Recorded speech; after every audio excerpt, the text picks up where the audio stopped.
Hey guys, tonight we begin with how the Soviet Union controlled everyday life. Before you get comfortable, take a moment to like the video and subscribe only if you truly enjoy this kind of slow, calming storytelling. Your support means the world and helps me keep creating peaceful spaces like this one. Tell me now in the comments where you're watching from and what time it is for you right now. I love seeing how this little quiet corner of the internet brings together people from all over the world. Now dim the lights, maybe turn on a fan or some soft background, and let's gently into tonight's journey together. The winter sun over Moscow rose slowly, not so much shining as straining to appear through the gauze of grey clouds. Snow clung to the roofs of the Khrushchevka apartment blocks, those identical slabs of concrete that seemed to have multiplied endlessly across the Soviet landscape. Inside, in a small two-room flat, a woman named Galina stirred her tea with a thin spoon that had lost its shine long ago. The walls around her were thin. She could hear her neighbor's radio hissing faintly with the voice of a state news announcer. "Comrades," the voice began, "our nation continues to make progress under the leadership of the party." Galina listened without truly listening. The broadcast was part of the rhythm of her mornings, just as the smell of cabbage soup drifting from the neighbor's kitchen was part of her afternoons. Every citizen of the Soviet Union lived inside that rhythm, a routine engineered, maintained, and carefully watched by a government that wanted not only obedience, but complete predictability. Outside, the queue had already begun forming near the local grocery. There was no telling what would be available that day. Flour, butter, maybe oranges, if luck struck. People stood in heavy coats, shifting their weight, stamping their boots to keep warm. They did not talk much. They didn't need to. Everyone understood that in the Soviet Union, the walls had ears, and even an idle complaint could travel. Faster than a rumor, the way the state controlled life was not. Through constant arrests or soldiers on every corner, though those existed too, but through the slow weaving of a web that reached into every corner of the ordinary. It began at school, where children learned songs of the motherland, raised their red scarves in salute, and memorized the lives of Lenin and the heroes of the revolution. To belong meant to repeat these stories until they replaced your own. Galina's son, Pavel, was 10 years old. He stood in line at school with his classmates, reciting, "Lenin lived, Lenin lives, Lenin will live forever." The teacher nodded approvingly. She was a careful woman who never strayed from the official textbook, even though sometimes, late in the day, she would glance at the classroom window and sigh, as if she remembered a freer kind of air home. The family's bookshelf was a mirror of the times, volumes of Soviet encyclopedias, poetry that praised the working man, novels that spoke of collective farms and brave engineers. Western books, if they existed, were hidden or whispered about. The state didn't only control what people could say, it controlled what they could imagine. Every evening, when Galina's husband returned from the factory, he carried with him the same smell of oil and smoke, the same exhaustion and the same caution. The party official at his workplace often reminded the men that their labor was for the glory of socialism. There was pride in that, but also fear. One wrong word, one misunderstood joke, could end with a visit from someone in a grey coat asking quiet questions. Yet life continued because it had to. Families learned how to exist between the lines. Housewives traded sugar for soap. Workers brought home spare nails or wire from the factory to fix a shelf. Students copied band music onto reel-to-reel tapes and played it softly at night. listening to voices from another world. The control was everywhere. But so was adaptation. In the heart of every Soviet city stood the Dom Kultury, the House of Culture. It was supposed to be a place of joy where citizens could watch performances, join art clubs, or learn to dance. But even there, the posters reminded everyone what the real purpose was. Through culture to communism, plays and songs passed through censors who removed lines deemed too Western, too romantic, too individual. In rural villages, control took a simpler form. The party secretary who decided who got fertilizer, who could repair a roof, who might earn a new tractor for the collective farm. People smiled when he passed by. They knew better than not to. Letters were sometimes opened, though few ever complained. The post office clerks were polite but watchful. Telephones, where they existed, crackled with more than static. Everyone suspected they were listened to, so conversations became an art of omission. People spoke in half sentences, and friendship was built on silent trust, the kind that meant you could speak freely only when the wind was loud enough to cover your words. Still, amid the control, life had color. May Day parades brought flags, music, and the illusion of unity. Children waved paper flowers, and soldiers marched in perfect rows. For a few hours, everyone pretended that the slogans were real, that the promised bright future was just ahead. When night came, Galina turned off her lamp carefully. Electricity wasn't cheap, and the power sometimes flickered anyway. She looked out her window, across the row of dimly lit buildings. Somewhere, someone's radio played a faint melody of a patriotic march. It was oddly comforting, a sound that reminded her she was not alone, even in her silence.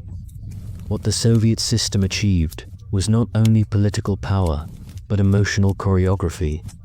It dictated how people celebrated, mourned, and dreamed. The rhythms of life, work, queue, family, rest, became acts of loyalty. Even laughter was cautious, even joy measured. Yet beneath that careful surface ran another current, a quiet resistance made of small human gestures, a shared glance during a censored film, a smuggled Western record, a whispered poem. These were not revolutions, but they were proof that control could never be complete. The party knew it too. That was why every reform, every speech about progress, was followed by new decrees, new watchfulness, new slogans. The balance between fear and faith was delicate, and it had to be maintained. For Galina, survival meant learning how to move within that balance.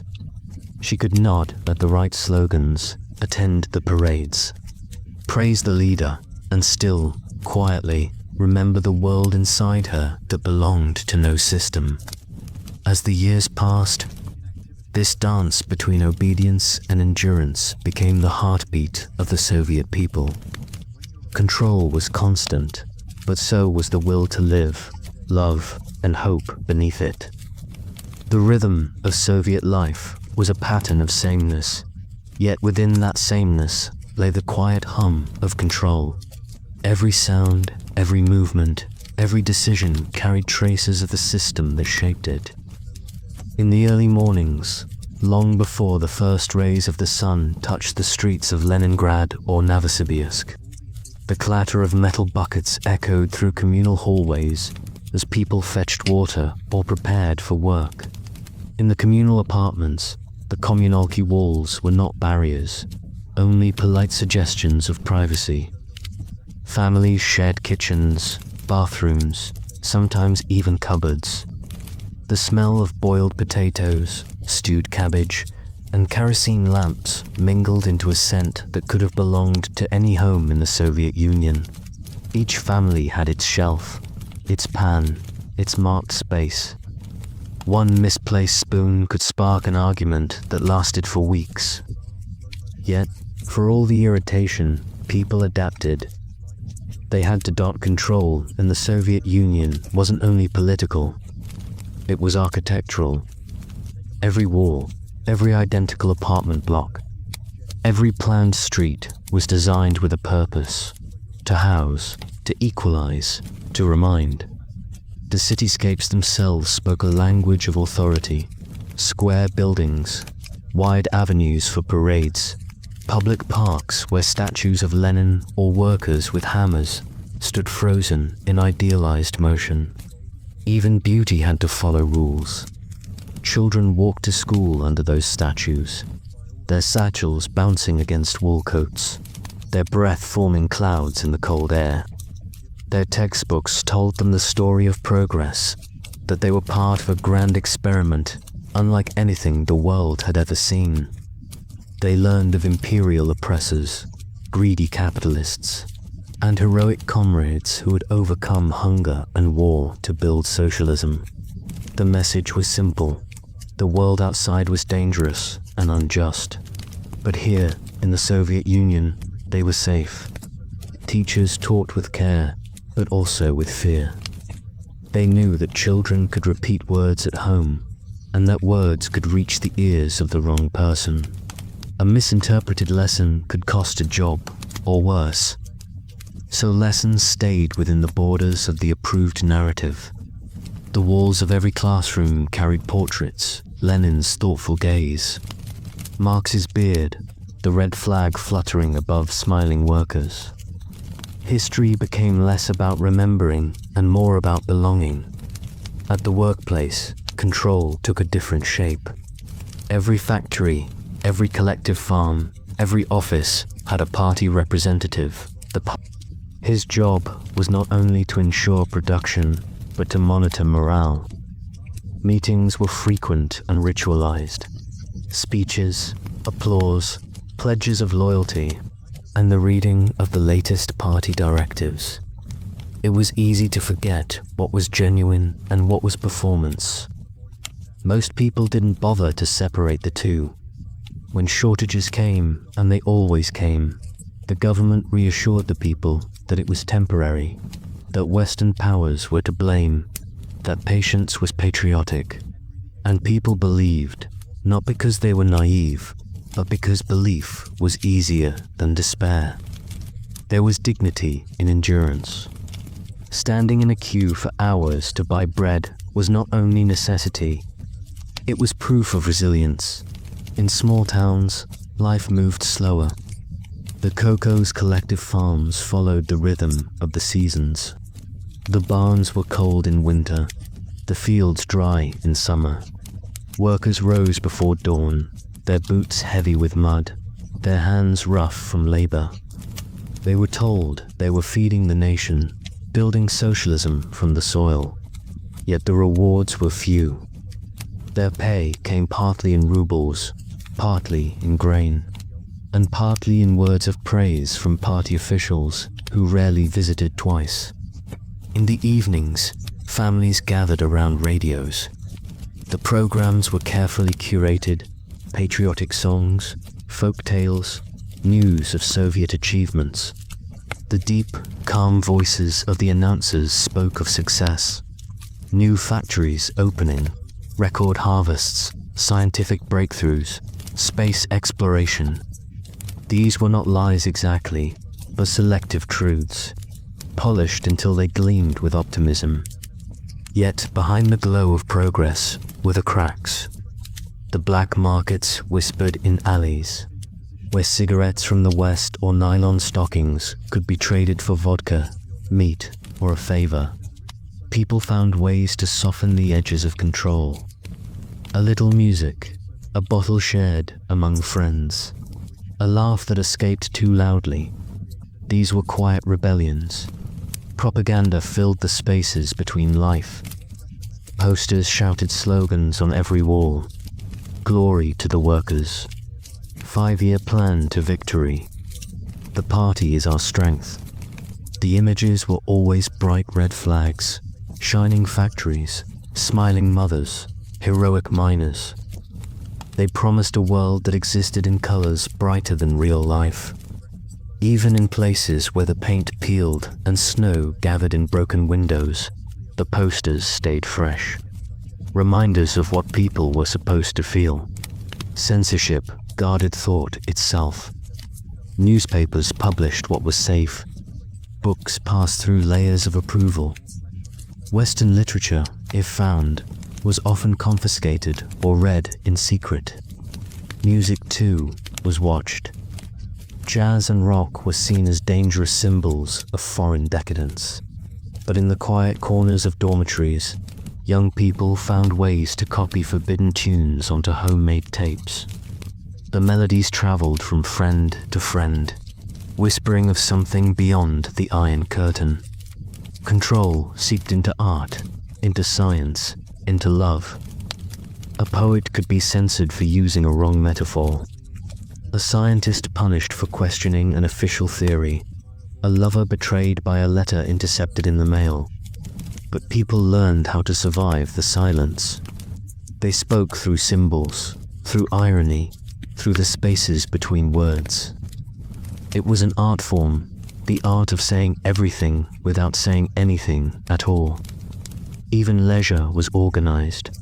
Citizens could vacation only in approved resorts or sanatoriums, where activities followed schedules and slogans. Banners fluttered over beaches, proclaiming rest and work for the glory of the motherland. But there was laughter, too.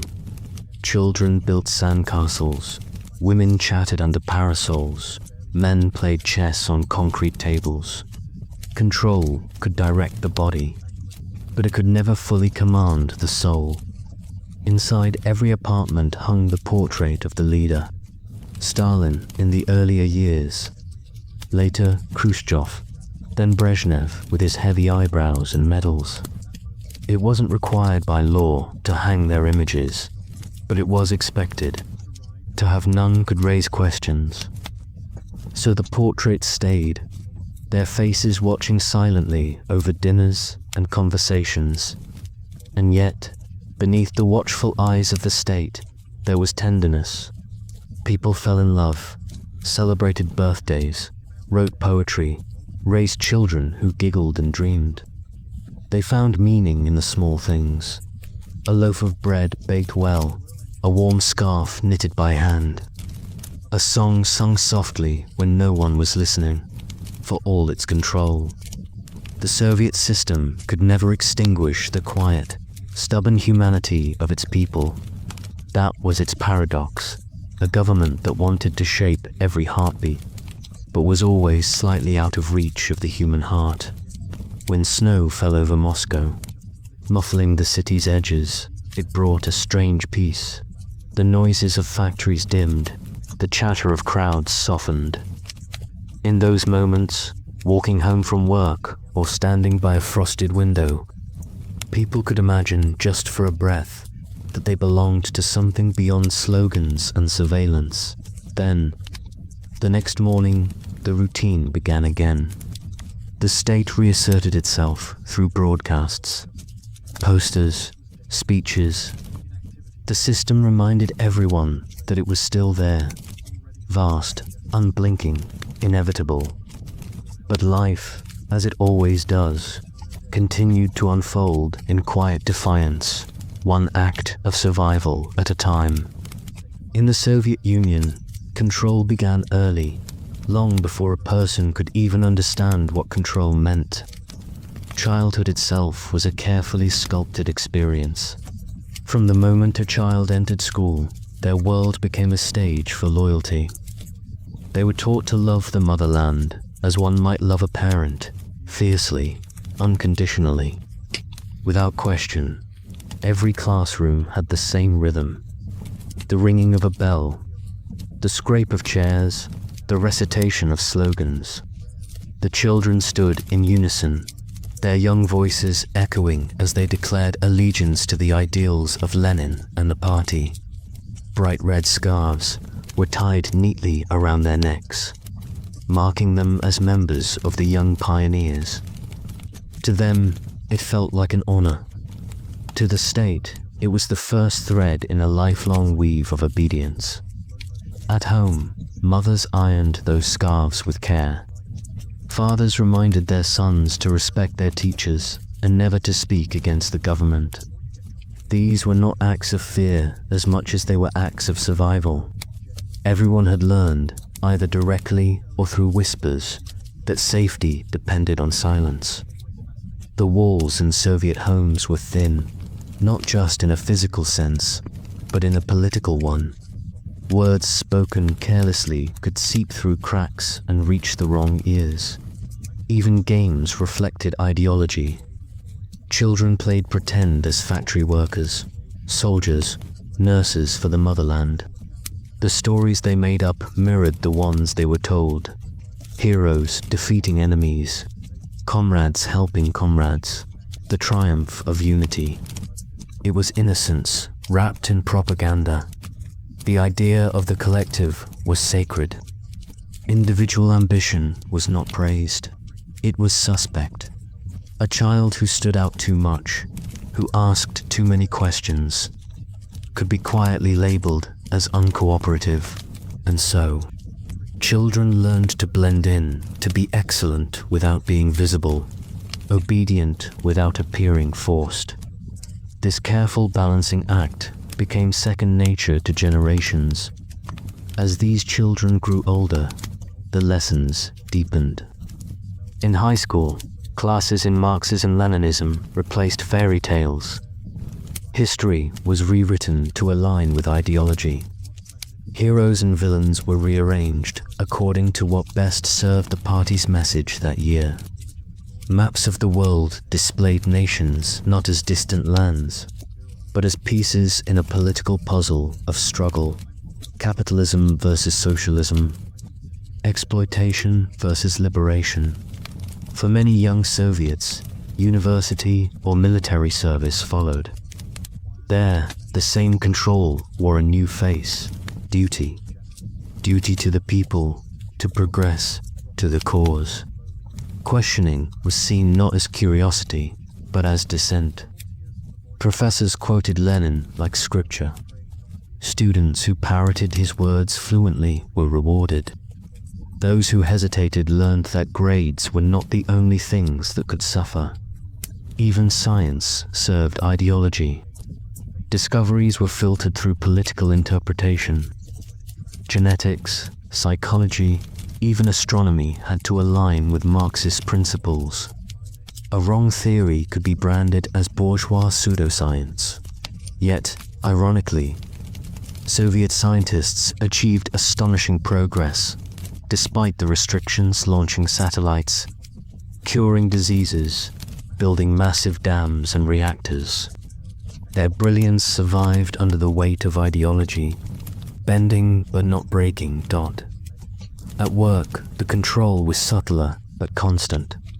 The state was not only the employer, it was the caretaker, the critic, the invisible observer. Your factory might celebrate your birthday, print your name in the local paper for outstanding labor, even send your child to a summer camp.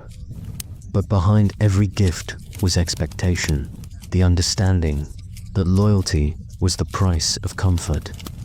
Every citizen belonged to an organization. Writers joined the Writers' Union. Artists belonged to the Union of Soviet Artists. Workers to their trade unions, students to youth groups, and so on. These collectives were designed to create solidarity, but also to track behavior. The system of partcoms and komsomols, party committees, meant that someone always had an eye on you. To live in the Soviet Union was to live with dual consciousness. One truth for the public, another for the private. Publicly, people repeated slogans about progress and unity. Privately, they laughed at the absurdities of bureaucracy, whispered jokes about shortages, and cursed the endless paperwork. There was a famous phrase, "They pretend to pay us, and we pretend to work." It was humor as armor, yet humor was dangerous. A wrong joke could lead to interrogation, So laughter happened in whispers, behind locked doors, in kitchens thick with cigarette smoke. The kitchen culture, those late-night gatherings of friends over cheap vodka and dark bread, became the soul of private life.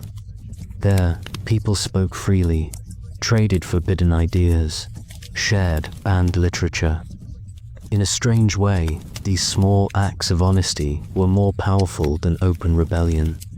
Love, too, had to navigate the state's invisible presence. A romance could flourish, but every aspect of personal life was documented where you lived, who you married, how many children you had, even what you named them. Marriage was both a personal and political institution. Divorces required permission. Having too many children or too few could draw attention. The control extended to art perhaps more deeply than anywhere else. Writers learned to craft sentences that said one thing but meant another. Painters used symbolism to mask criticism. Musicians composed melodies that evoked emotions the state couldn't easily label. This quiet rebellion of creativity became its own form of freedom. A poet might write about the changing seasons, but the readers knew it was about the changing government. A painter might depict a crumbling farmhouse, but everyone understood it represented a crumbling ideal. Art became a secret language, one of longing, of subtle defiance, of memory that the state's own art was the opposite, bold, clear, impossible to misunderstand. Soviet realism filled galleries and classrooms.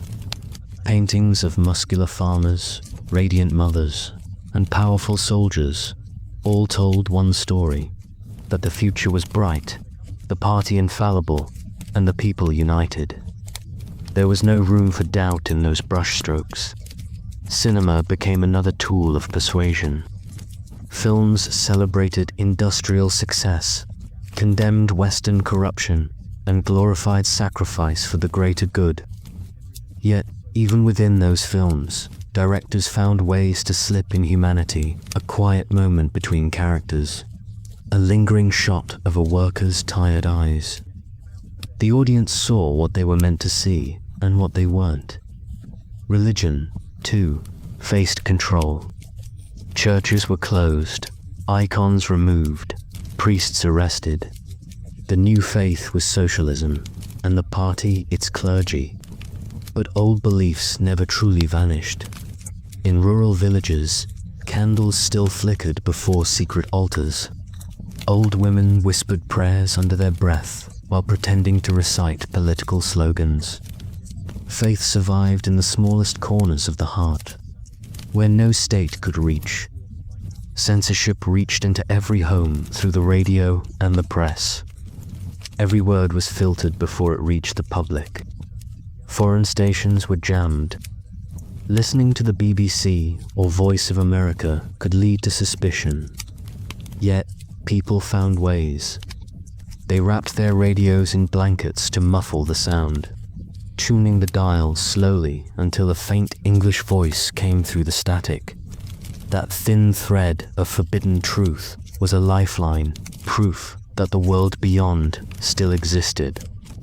By the 1960s, control had evolved into something less brutal, but more psychological. Fear of the knock on the door had given way to fear of being noticed at all. Citizens learned the safety lay in invisibility.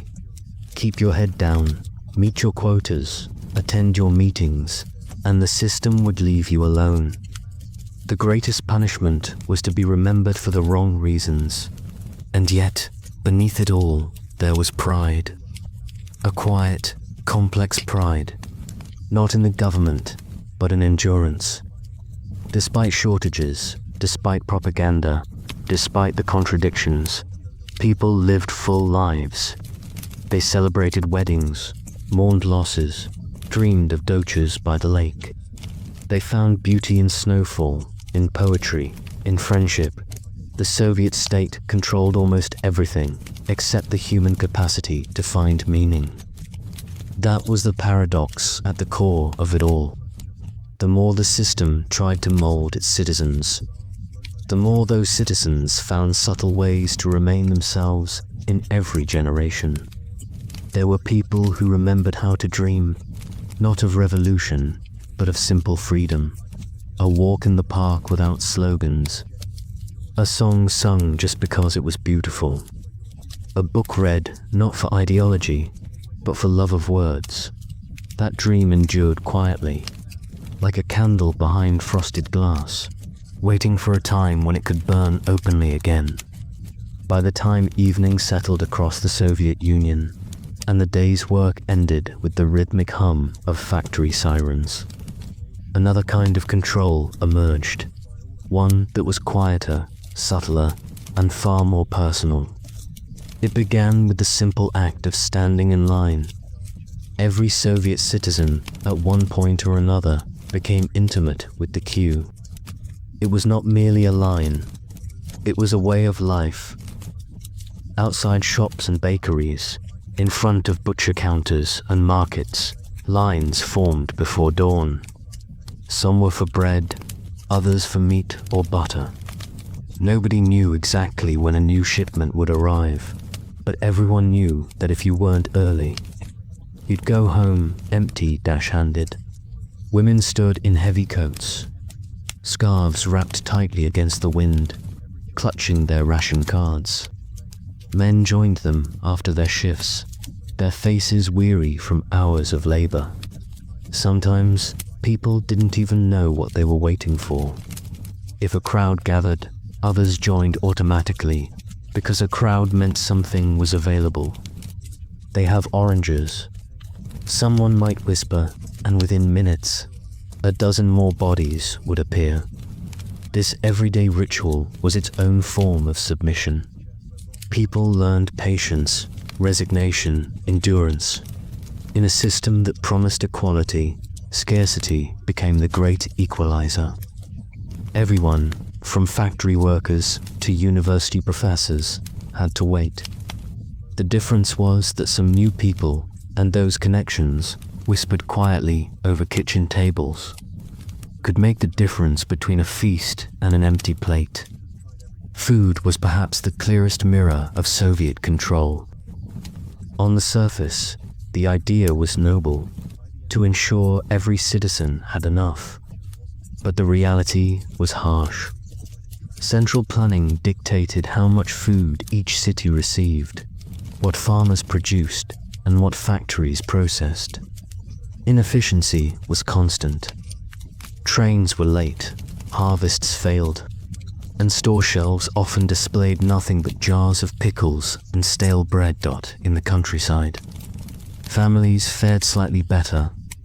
Many kept small private gardens, growing potatoes, onions, and cabbage. These tiny plots, unofficial and often barely tolerated by the state, fed millions. They were the heartbeat of survival, proof that ordinary people could succeed where bureaucracy failed in the cities. The black market thrived. People traded cigarettes for flour, soap for sugar, vodka for everything else. It wasn't seen as crime. It was adaptation. You might get a chicken from a friend who worked at a farm, or coffee from a cousin in the party. It was never written down, never spoken aloud, but everyone understood the system beneath the system. For those lucky enough to have relatives abroad, care packages became treasures. A bar of foreign chocolate, a pair of Western jeans, even a can of Coca-Cola. These were more than luxuries. They were symbols of a world people had been told was corrupt, yet secretly admired. The government, of course, knew about the shortages. They explained them as temporary sacrifices for progress. "We are building the future," the slogans said. And people believed it, or at least pretended to. The ability to pretend became one of the Soviet Union's most vital survival skills. Even emotions were regulated. Happiness was expected, especially in public. Posters showed smiling workers, radiant mothers, and strong soldiers. The message was clear. To frown was to question the system. Optimism became an obligation. If you complained too much, someone might remind you that pessimism was a sign of weak ideology. But the true power of control was not in forcing belief. It was in making disbelief exhausting. When you must constantly navigate between what you think and what you can say, fatigue replaces rebellion. Silence becomes self-protection. Leisure, too, served the system. Every weekend, citizens were encouraged to join Subotnick's volunteer labor days. People cleaned parks, painted benches, and fixed roads. On the surface, it was community spirit. Beneath it, another form of conformity. Attendance was voluntary, but absence was noticed. Even travel, the most personal of freedoms, was restricted. To move from one city to another, you needed permission. To leave the country, that was nearly impossible for the average citizen. Passports were controlled, foreign trips approved only for those with impeccable political records. The rest could only dream, staring at maps and imagining the places their leaders condemned. Inside the Soviet Union, vacations followed a predictable rhythm. Families flocked to state-run resorts, or collective farms where they could rest productively. Posters showed laughing comrades swimming in lakes or hiking through forests, the red flag fluttering in the background. These holidays were designed to refresh the workers' spirit, but even relaxation was regimented. The illusion of equality was perhaps the system's most brilliant construction. Officially, everyone was the same, comrades under one banner, working toward one destiny. But behind the facade, a quiet hierarchy existed. Party members had access to special stores with imported goods, better housing, and medical care. Their children attended elite schools. The privileges were subtle but undeniable, creating a shadow aristocracy in a society that claimed to have abolished classes. And yet, despite it all, there was something strangely cohesive about Soviet life. The very hardships that stemmed from control also created bonds of solidarity. Neighbors shared what they had. Families took care of each other. Friends found ways to celebrate birthdays, even when the only cake available was made from bread and jam. It's easy, looking back, to see the Soviet Union as a machine, cold, grey, inhuman. But inside that machine were millions of people who laughed, loved, hoped, and endured. They made jokes about the shortages, about the bureaucracy, about the absurdity of it all. Humor became rebellion, the quiet kind that didn't need permission in the evenings. Radios played melancholy songs about lost youth and distant love. Poets whispered verses in candlelight. Dancers practiced in crumbling studios. Scientists stayed up late, chasing discoveries that might never be published. In every field, there were dreamers who refused to be defined by the system that surrounded them. And through it all, propaganda continued to sing its relentless tune. Newspapers praised record harvests that never happened. Films glorified heroes who never existed. But deep down, people knew.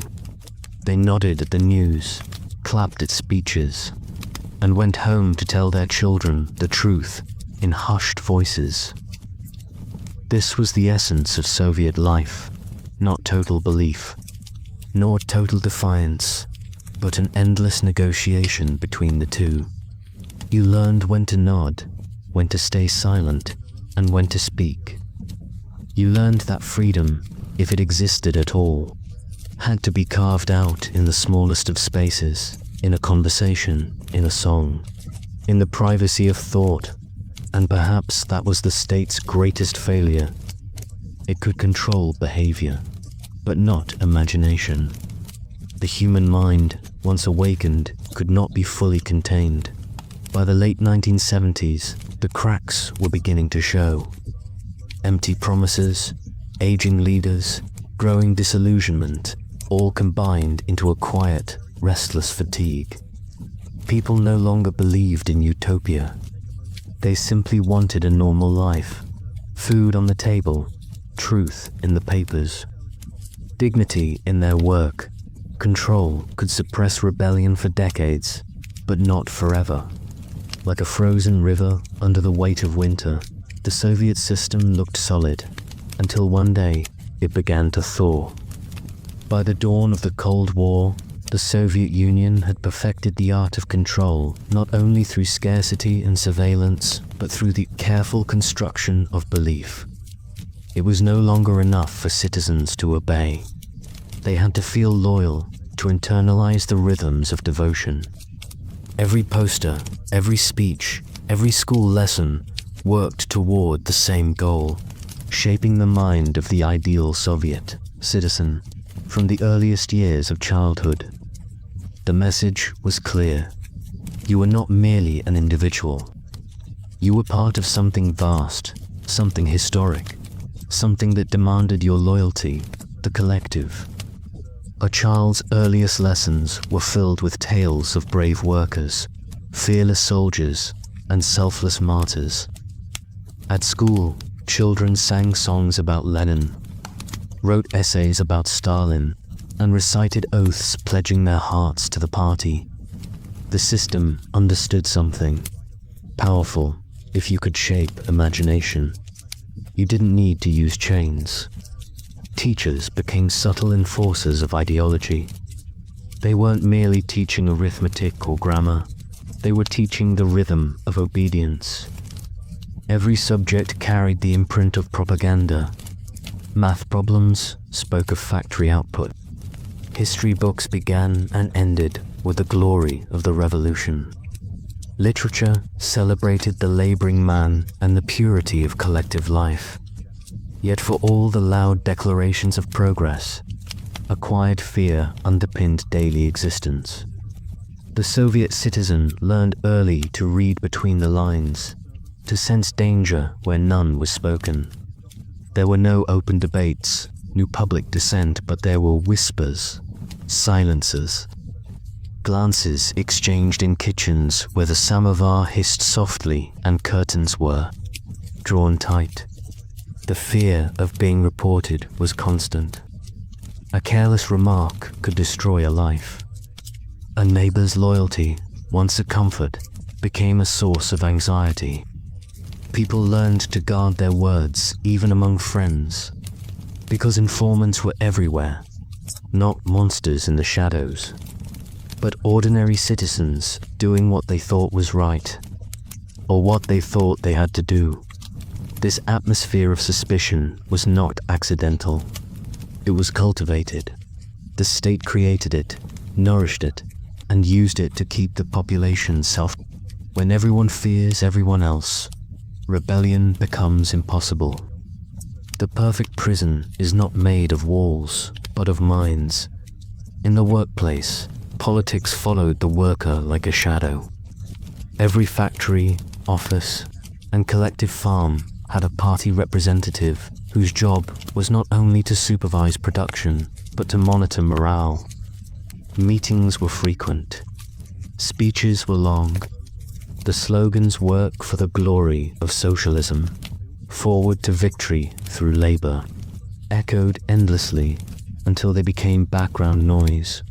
But sometimes that noise could be deafening. Failure to clap enthusiastically at the end of a speech could be noticed. A late arrival to a parade could be questioned. Even your bookshelf could betray you if it contained too many Western authors or religious texts. And yet, in the middle of this constant vigilance, people found strange ways to cope. They developed a language of double meaning, a form of humor so sharp and clever that it could pierce censorship itself. These jokes, whispered in kitchens and told at dinner tables, became the underground literature of the people.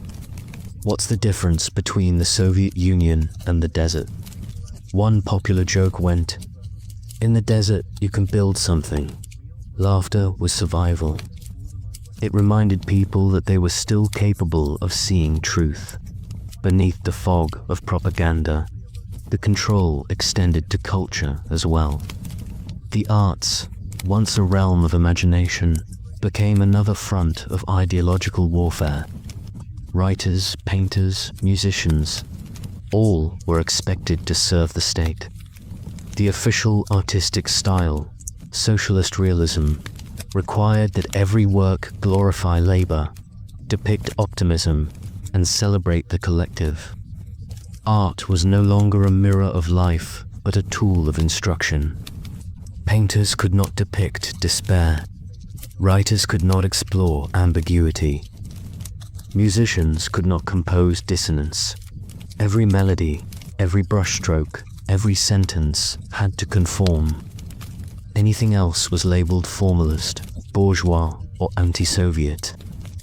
The great irony was that beneath this pressure, creativity found new, hidden channels. Poets used allegory. Filmmakers used symbolism. Even official art, beneath its heroic surface, sometimes smuggled fragments of human truth. Viewers learned to interpret in layers to see what was not said as clearly as what was. The system's control over media was total. Newspapers printed only the party line.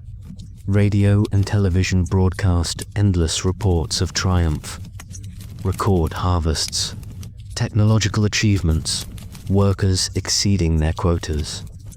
The world outside Western Europe, America, was portrayed as chaotic, immoral, and dangerous. Citizens were taught that they were the lucky ones, living in the most advanced society on Earth. But the state could not completely seal the borders of information. Some people, especially those in border regions or near major cities, picked up faint radio signals from the West Voice of America, BBC World Service, Radio Free Europe. These foreign broadcasts, though distorted by static and state jamming, offered a tantalizing glimpse of another reality. Those who listened did so in secret, late at night, the volume turned low. If caught, the punishment could be severe, but the curiosity was irresistible. For young people growing up in the 1950s and 60s, this double world became the fabric of life. By day, they attended classes that praised socialism. By night, they passed around smuggled rock records and foreign magazines. Jeans, forbidden and frowned upon, became symbols of quiet rebellion, the fabric of forbidden freedom. Control, however, was not just external, it was internalized. Citizens were taught to monitor themselves, to align their thoughts with the collective. Self-criticism was encouraged, a ritual of public confession where people admitted to minor ideological errors in front of their peers. These sessions were designed not to punish, but to reinforce the boundaries of acceptable thought. The act of confessing, of self-correcting, became part of the Soviet identity. Even love and family life were not entirely private. The state's interest extended into homes, marriages, and parenthood. A good citizen was expected to marry, have children, and raise them in the spirit of socialism. Divorce was discouraged, religion was mocked, and traditional ceremonies were replaced with secular ones. Red weddings, pioneer initiations, comrade funerals. The sacred was replaced with the political dot. Religion itself was one of the state's oldest enemies. Churches were closed, icons removed, priests exiled or imprisoned. Yet faith, like dissent, went underground. In villages and small towns, grandmothers whispered prayers over bread. Baptisms were performed in secret, and candles flickered quietly in basements. The system could destroy buildings, but not belief. Control was not constant everywhere. It waxed and waned with time. Under Stalin, It was absolute, a regime of fear and obedience, where millions were sent to gulags or executed for imagined crimes. After his death, the grip loosened slightly.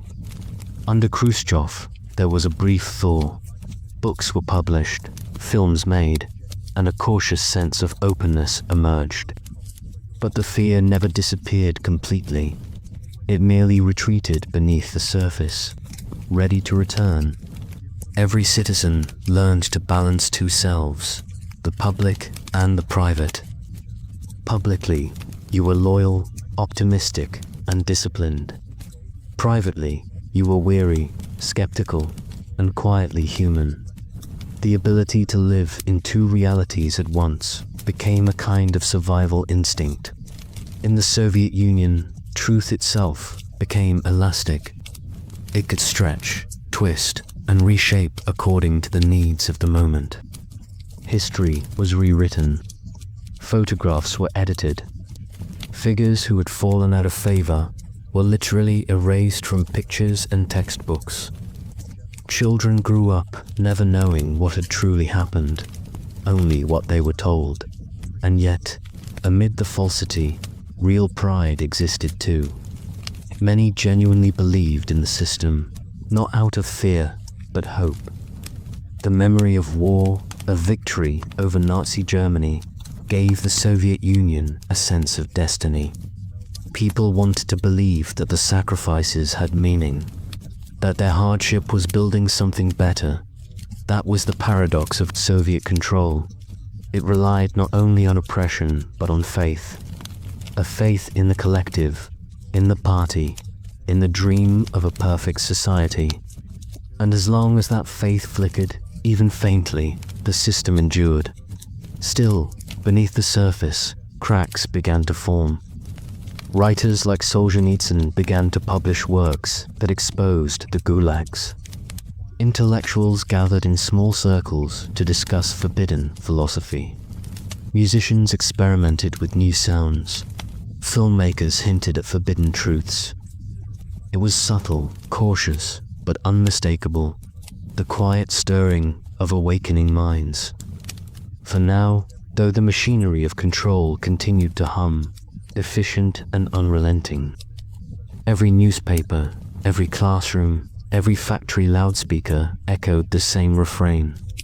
The party knows best. The future is bright. The people are strong.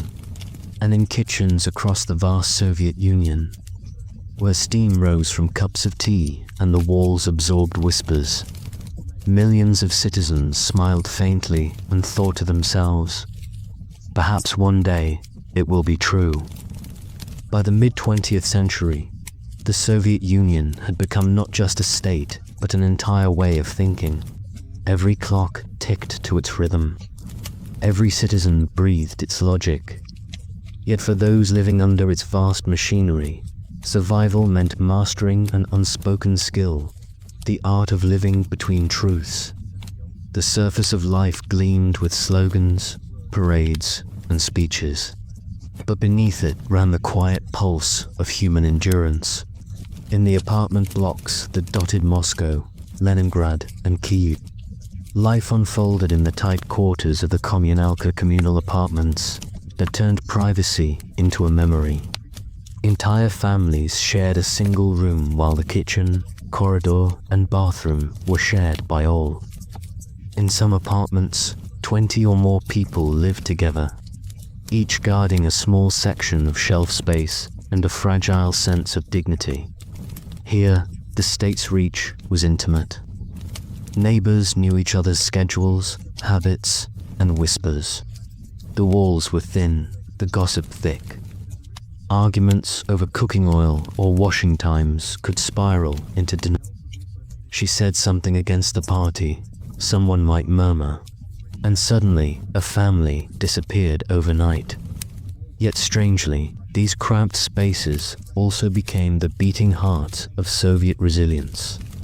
Around shared tables, people exchanged forbidden thoughts, recipes, and dreams.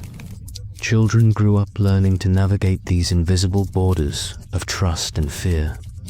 where a knock at the door could mean a friend or an officer from the KGB. For the average citizen, a single goal defined daily life: stability, a good job in a factory, a small apartment, perhaps a yearly trip to a sanatorium by the Black Sea. These were the modest aspirations of millions. The Soviet promise was not wealth, but predictability. You would always have bread, even if you stood in line for hours to get it. You would always have a roof, even if it leaked. You would always have work, even if it meant repeating the same task for decades. But the price of that, security, was submission. The Soviet state controlled employment, housing, and education, making each person's survival dependent on loyalty. To lose your job could mean losing your apartment. To question a superior could mean losing your future. Don't stand out became the unspoken rule. Blend in, nod at meetings, repeat the right slogans, and you might pass unnoticed. Even leisure was organized. The state created official clubs, sports leagues, and cultural societies.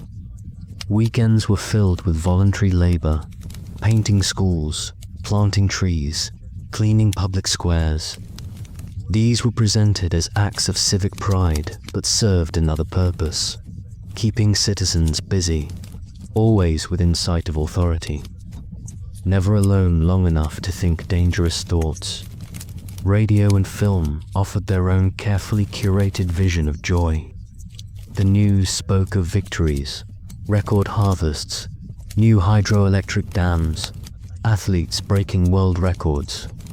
Soviet films were filled with laughter, romance, and cheerful workers. They were beautifully shot, deeply emotional, and profoundly untrue.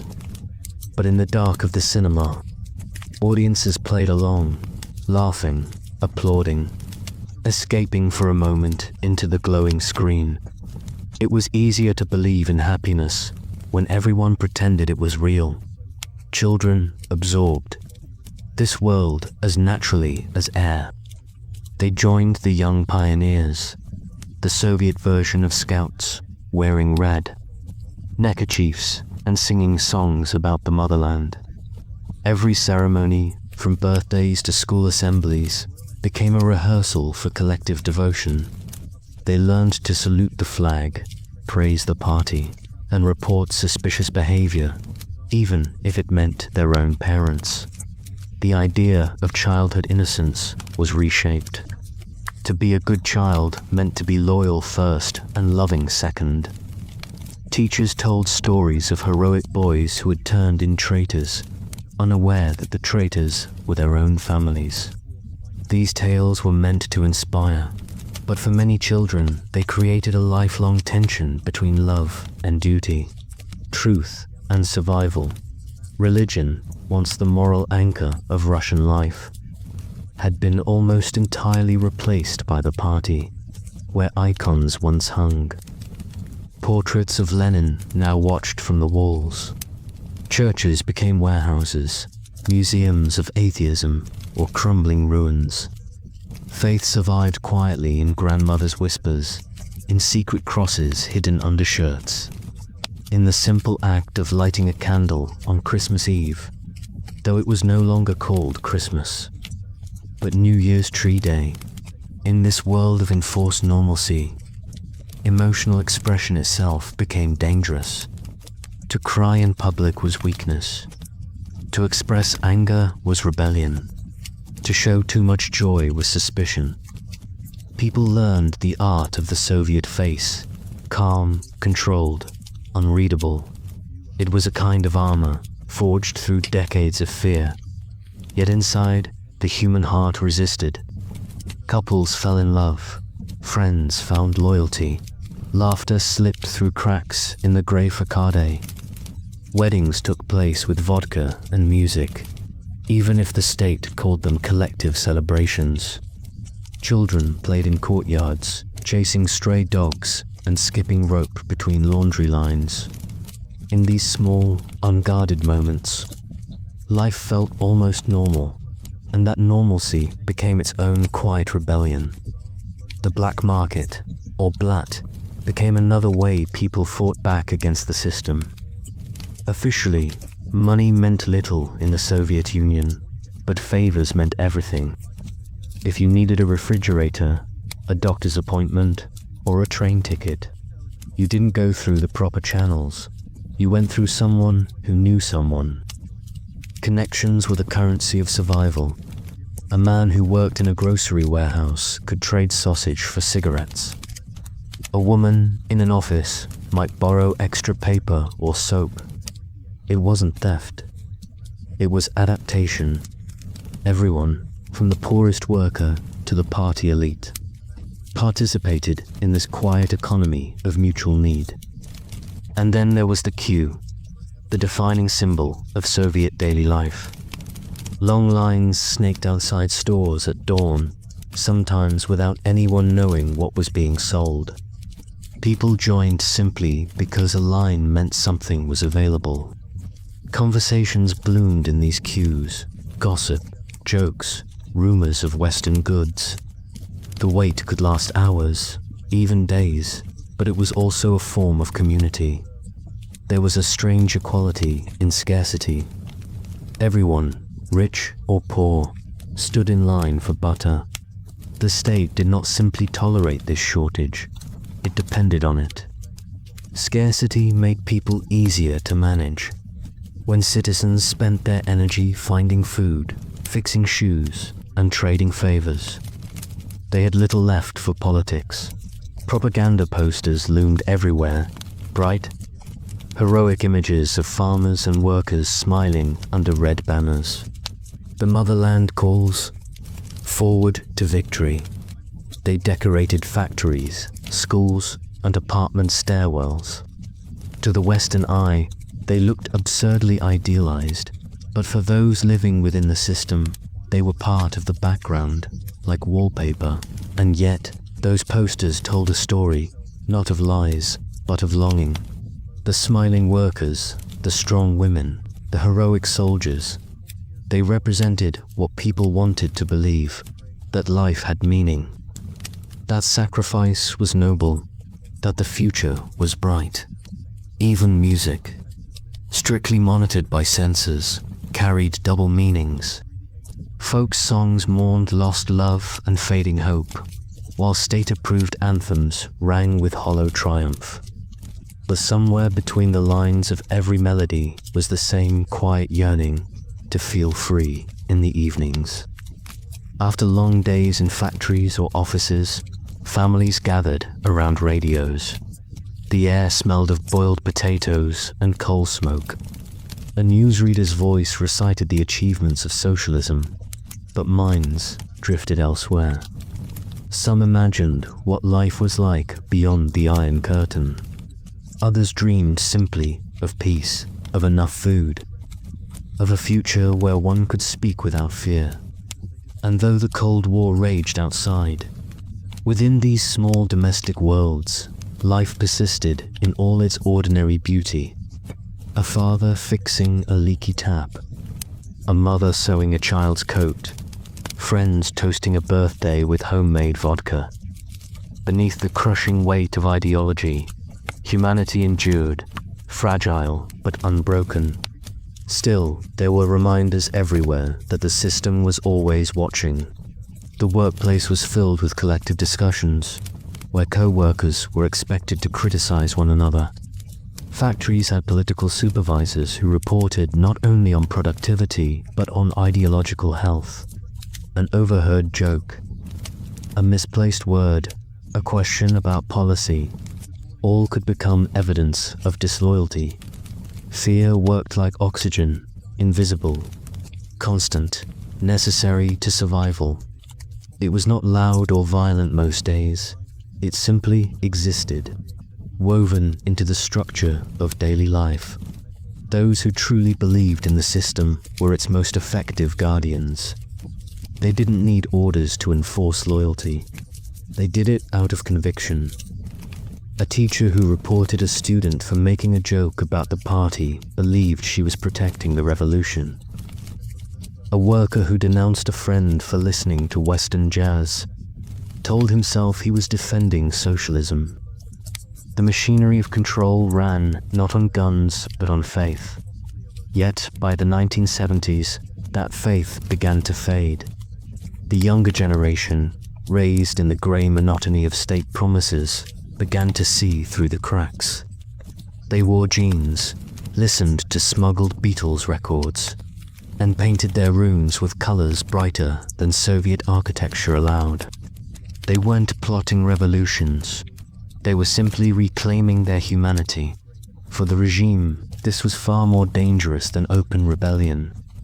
Open rebellion could be crushed, but quiet disillusionment, that slow, private erosion of belief, was unstoppable.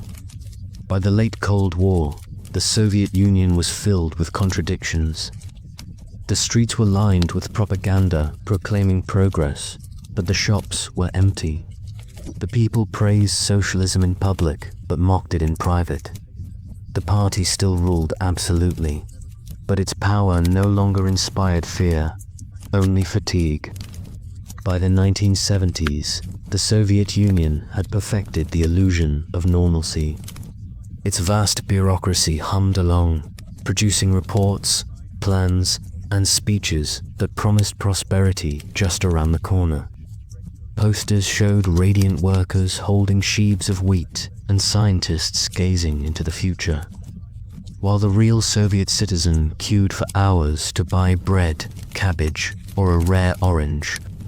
The system survived not through efficiency but through inertia, a slow grinding rhythm that demanded obedience in exchange for predictability. At first glance, the Soviet world of the Cold War years appeared stable. Children went to school, workers filled the factories, television programs celebrated national achievements. Yet beneath this carefully managed surface lay a society divided between what was said and what was felt. Every Soviet citizen became fluent in two languages, the language of truth and the language of survival.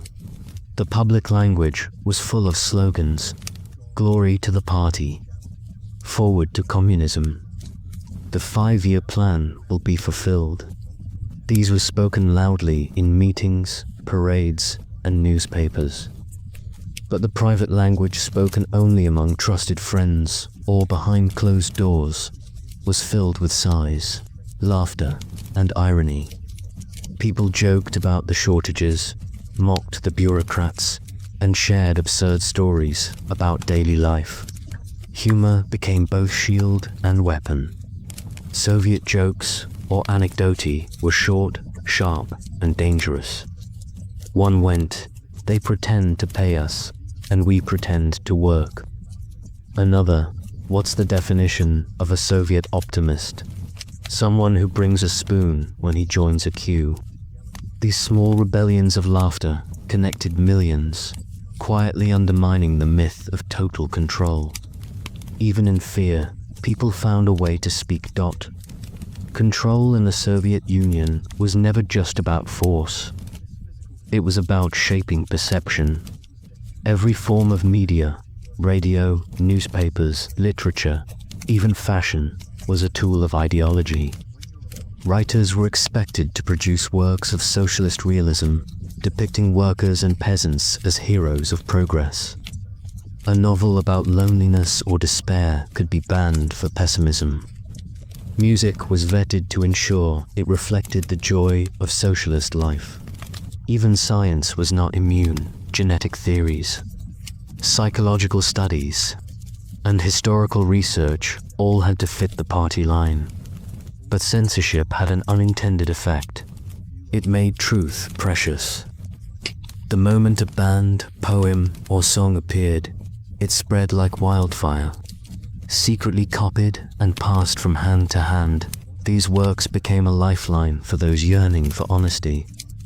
A single line of forbidden verse could travel across cities, whispered, memorized, and carried like a secret prayer in apartments late at night. Families gathered around contraband radios to catch foreign broadcasts' Voice of America. BBC Russian service, Radio Free Europe. The static hissed, the signal wavered, but the voices spoke a different reality. They talked about life beyond the Iron Curtain, about protests in Poland, about music the state called decadent. Listening was risky. Neighbors could report you, but for many, it was worth it. Those voices reminded them that another world existed. Still, the Soviet Union wasn't only defined by fear. For millions, especially those who had grown up after Stalin's terror, it was simply home. Children played in courtyards between grey concrete blocks. Mothers gossiped while hanging laundry, and young men dreamed of joining the military or becoming engineers. The world outside might have been closed off, but within those boundaries, life continued. Marriages, friendships, ambitions. The average day began early, often with the sound of a state radio station playing patriotic songs. Workers trudged to factories or offices through snow or rain, carrying briefcases or lunch tins. Schools filled with children in uniforms, red scarves tied neatly under their collars. Lessons began with the national anthem, followed by lectures on Lenin, mathematics, and literature. At noon, factory sirens signaled lunch breaks. Workers crowded canteens, where the food was plain but filling: cabbage soup, black bread, stewed meat. For many, these meals were the highlight of the day. There were jokes that in Soviet cafeterias, food had only two flavors: hot and yesterday. But people laughed, ate, and carried on. Evenings were a different rhythm. In apartments, the television flickered with news programs praising production quotas and workers' heroism. Families sat together, eating simple dinners: potatoes, pickled vegetables, a slice of sausage if they were lucky. Conversations drifted between small joys and quiet frustrations. Parents warned their children not to repeat what they heard at home. Every word had to be measured, even in whispers. And yet, within this tight system, an underground culture bloomed. Western fashion and music, though banned, slipped through the cracks. Jeans became a symbol of rebellion, not for their comfort, but for what they represented: choice.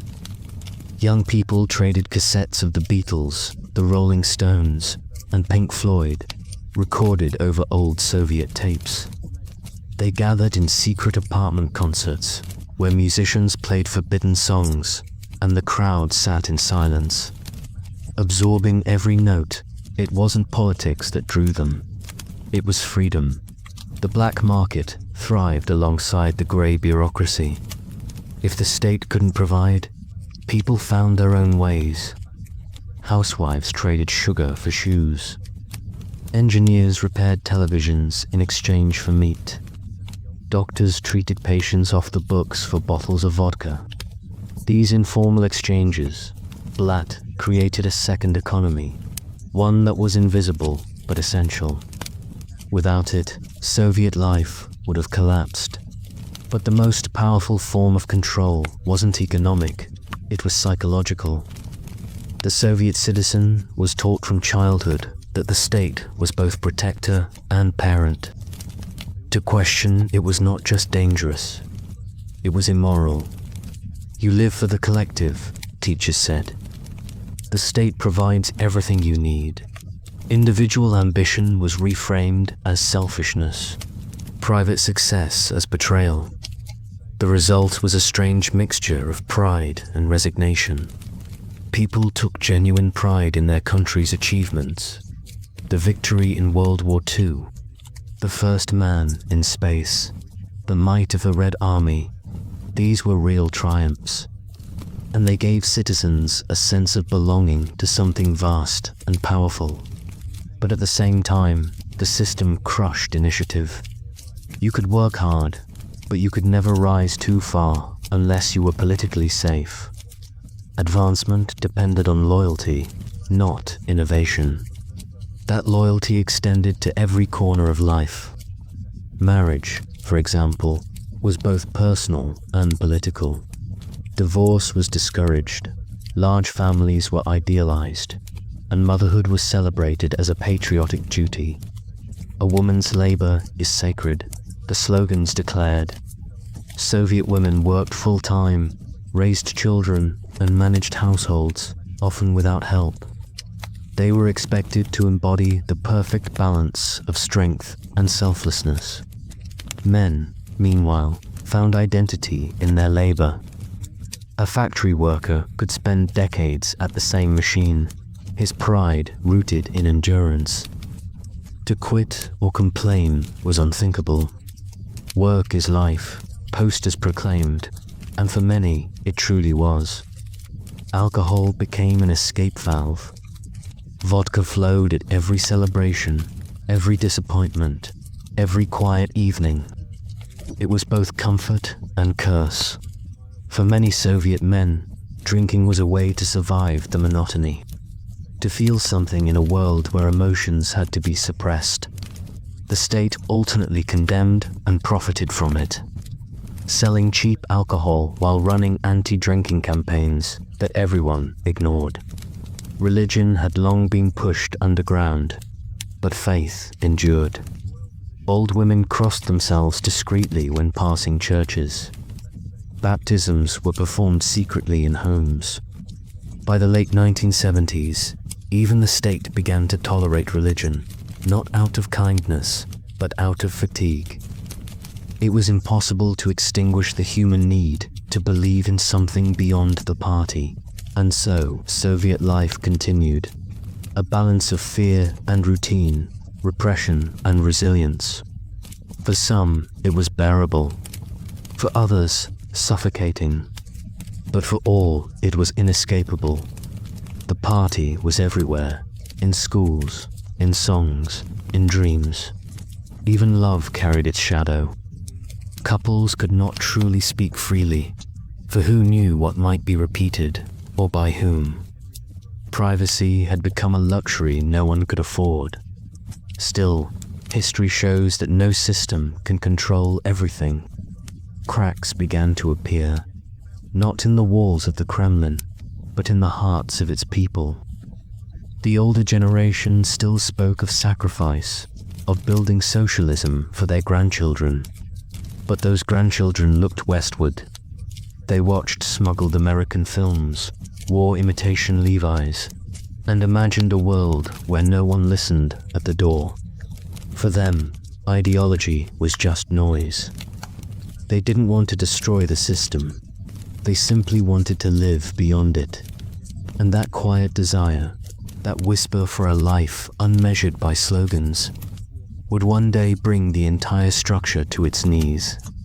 By the late 1970s, Soviet life had perfected a peculiar rhythm, predictable, suffocating, yet strangely secure.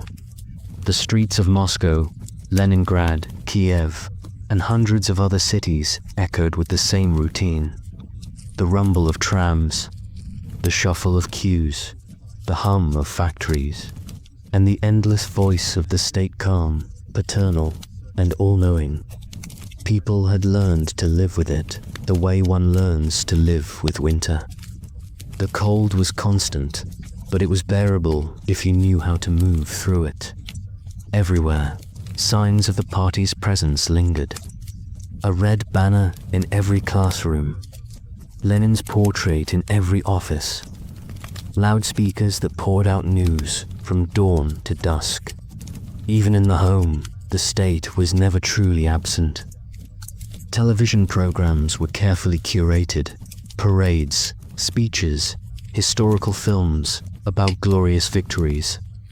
News presenters smiled with mechanical warmth as they announced the success of another 5-year plan, the record harvest, the friendship of nations.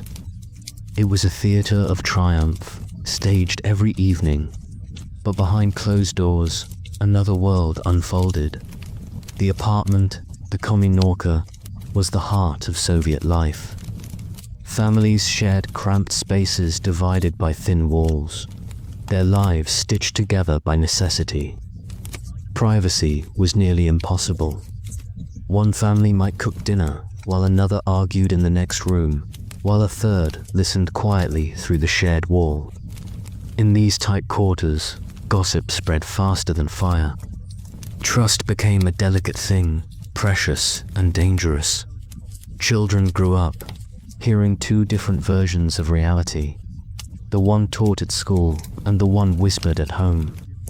At school, teachers told them that they lived in the greatest country in the world, a workers' paradise led by wise leaders. At home, parents might sigh when the lights went out again or when the meat rations failed to arrive. Don't repeat what you hear here, they warned. Walls have ears. Those ears were not imaginary. The KGB and local informants kept watch over society like a vast invisible net. Every workplace had its informers, colleagues who quietly reported on others to ensure ideological purity. Sometimes they did it out of fear, sometimes for favors. A careless joke about the government, a complaint about shortages. Even too much interest in Western culture could attract suspicion. People learned to speak in riddles, to say everything and nothing at once. The most fluent Soviet language was silence. Friendship, then, was an act of courage. True intimacy meant vulnerability, and vulnerability could destroy lives. Still, people found each other in smoky kitchens late at night. Over glasses of cheap tea or vodka, they talked freely for the first time all week. The walls could not always win. These kitchen gatherings, known as kuhani razgovory, became the soul of the private Soviet world, where politics, poetry, and laughter still lived. Poetry was a rebellion all its own. Officially, the state celebrated poets, but only those who wrote of collective glory, not personal despair. Yet even within the system, artists found ways to slip the leash.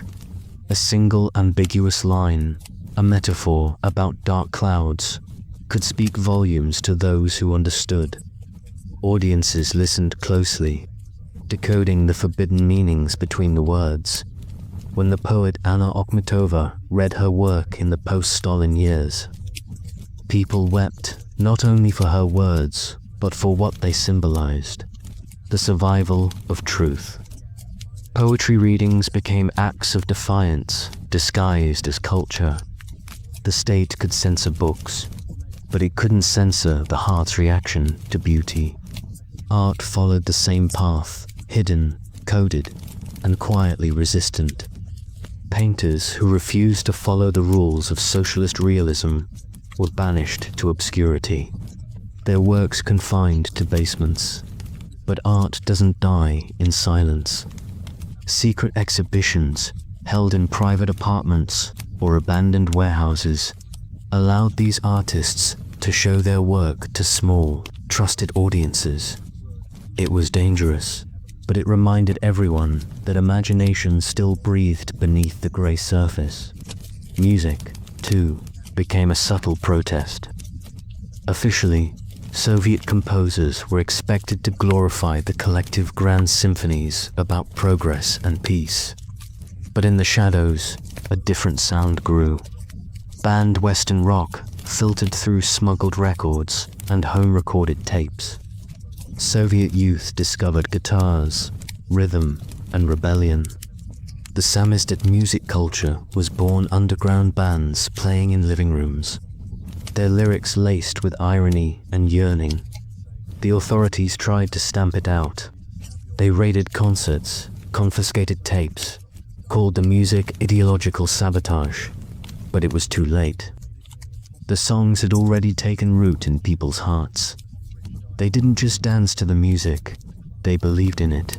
Even fashion turned into quiet defiance.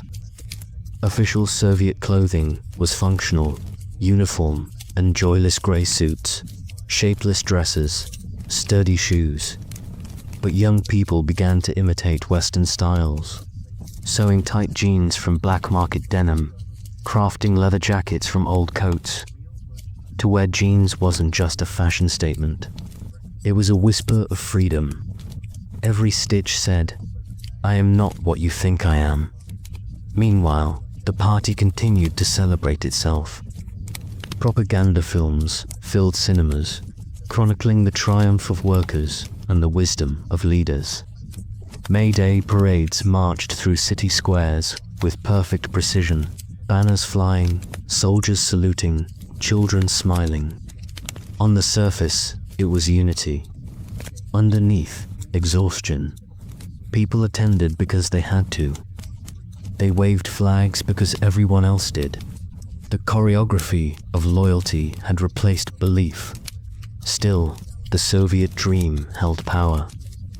For older generations who had survived war and famine, the USSR represented stability, a world built from suffering. They remembered chaos and were willing to trade freedom for order. For them, control meant safety. But for the young, who had known nothing else, that control felt like a cage. They yearned for color in a gray world, for truth in a forest of lies. Control extended into the most intimate parts of life: love, marriage, and family. Couples were expected to live modestly, to serve the collective good. Divorce was frowned upon, not for moral reasons, but ideological ones. A broken home was seen as a failure of socialist values. Marriage certificates carried the weight of ideology. Even affection was supposed to serve the state. But love cannot be scripted. Behind the official smiles were secret affairs, heartbreaks, and betrayals. Letters of passion were hidden in drawers, coded with poetic metaphors to avoid suspicion. In a society built on conformity, the smallest act of personal emotion felt revolutionary. Women bore the heaviest burden. The Soviet states celebrated their equality. Posters showed women driving tractors, piloting planes, leading laboratories. But reality was harsher. Women worked full-time jobs, ran households, raised children, and stood in queues for food. They were praised as heroines of labor, yet often felt invisible. The dream of equality had turned into a double shift of labor and exhaustion. Even motherhood was politicized. A woman who bore many children was awarded medals. One who remained single was quietly judged. Maternity was framed as service to the nation. Yet despite the pressure, Soviet women formed powerful bonds, helping each other, sharing food, caring for each other's children. Their solidarity became a quiet rebellion against the state's demand for sacrifice. Men, too, were trapped in roles they did not choose. To be a man in the Soviet Union meant to endure, to work, to obey, to drink, to remain silent. Pride came not from wealth or ambition, but from surviving the grind. Some found solace in comradeship, others in vodka. Alcohol blurred the edges of frustration, dulled the ache of powerlessness. Entire generations drowned their despair in state-produced liquor, numbing themselves to the contradictions of daily life. And yet, through it all, hope flickered. Hope not for revolution, few dared to dream that far, but for small mercies. A warm summer evening, a good joke, a rare banana from a friend's trip abroad, a night when the electricity stayed on. These moments became the quiet treasures of existence, tokens of humanity in an inhuman system. The irony of the Soviet project was that it aimed to build the perfect society, but ended up creating millions of actors playing roles they no longer believed in. A worker recited slogans he didn't feel. A teacher praised leaders she secretly despised. A journalist wrote articles filled with lies everyone knew were lies. It was a world sustained by mutual pretense to survive. People learned the art of doublethink long before Orwell gave it a name. They could hold two realities at once, what they were required to say and what they truly believed. This mental acrobatics became second nature. It protected them, but it also eroded something deeper: trust. When truth becomes dangerous, even honesty with oneself begins to fade. Yet, history has a way of listening to whispers. The quiet rebellion of thoughts, jokes, songs, and secret kindnesses slowly accumulated into something powerful. The Soviet state could control factories and media, but it could not fully command the human heart. By the dawn of the 1980s, that heart was restless. The machinery of control still functioned, but it creaked under its own weight. The propaganda grew louder, but the people's belief grew softer. The world outside glimpsed through smuggled magazines, foreign broadcasts, or the stories of relatives who had emigrated seemed brighter, freer, more real, and somewhere deep inside the collective consciousness, a realization began to form. If the system demanded constant pretending, maybe the problem wasn't the people, maybe it was the system itself. That thought was dangerous, but once it appeared, it could not be unthought. By the early 1980s, the Soviet Union was a machine that still moved, but without conviction. The gears turned, the parades marched, the speeches thundered. But beneath it all, the pulse of belief had grown faint. Brezhnev's era was called the era of stagnation, and the name fit like a shroud. Nothing changed, yet everything was decaying. Factories operated on habit. Bureaucrats signed endless papers that meant nothing. People went to work not because they believed in the system, but because they had no other choice. The Soviet dream had become a routine, a worn-out ritual that even its most devoted servants could barely perform. Still, on the surface, order reigned. Posters proclaimed eternal progress. Television anchors smiled through broadcasts about record harvests that no one had actually seen. In schools, children recited slogans about the party's glory, while their teachers quietly collected money to buy chalk and paper because the government could no longer provide it.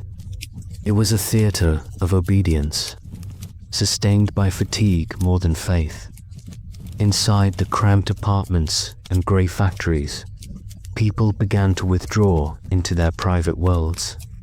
They stopped believing in the state's grand promises and started focusing on what they could control: their family, their friends, their own tiny comforts.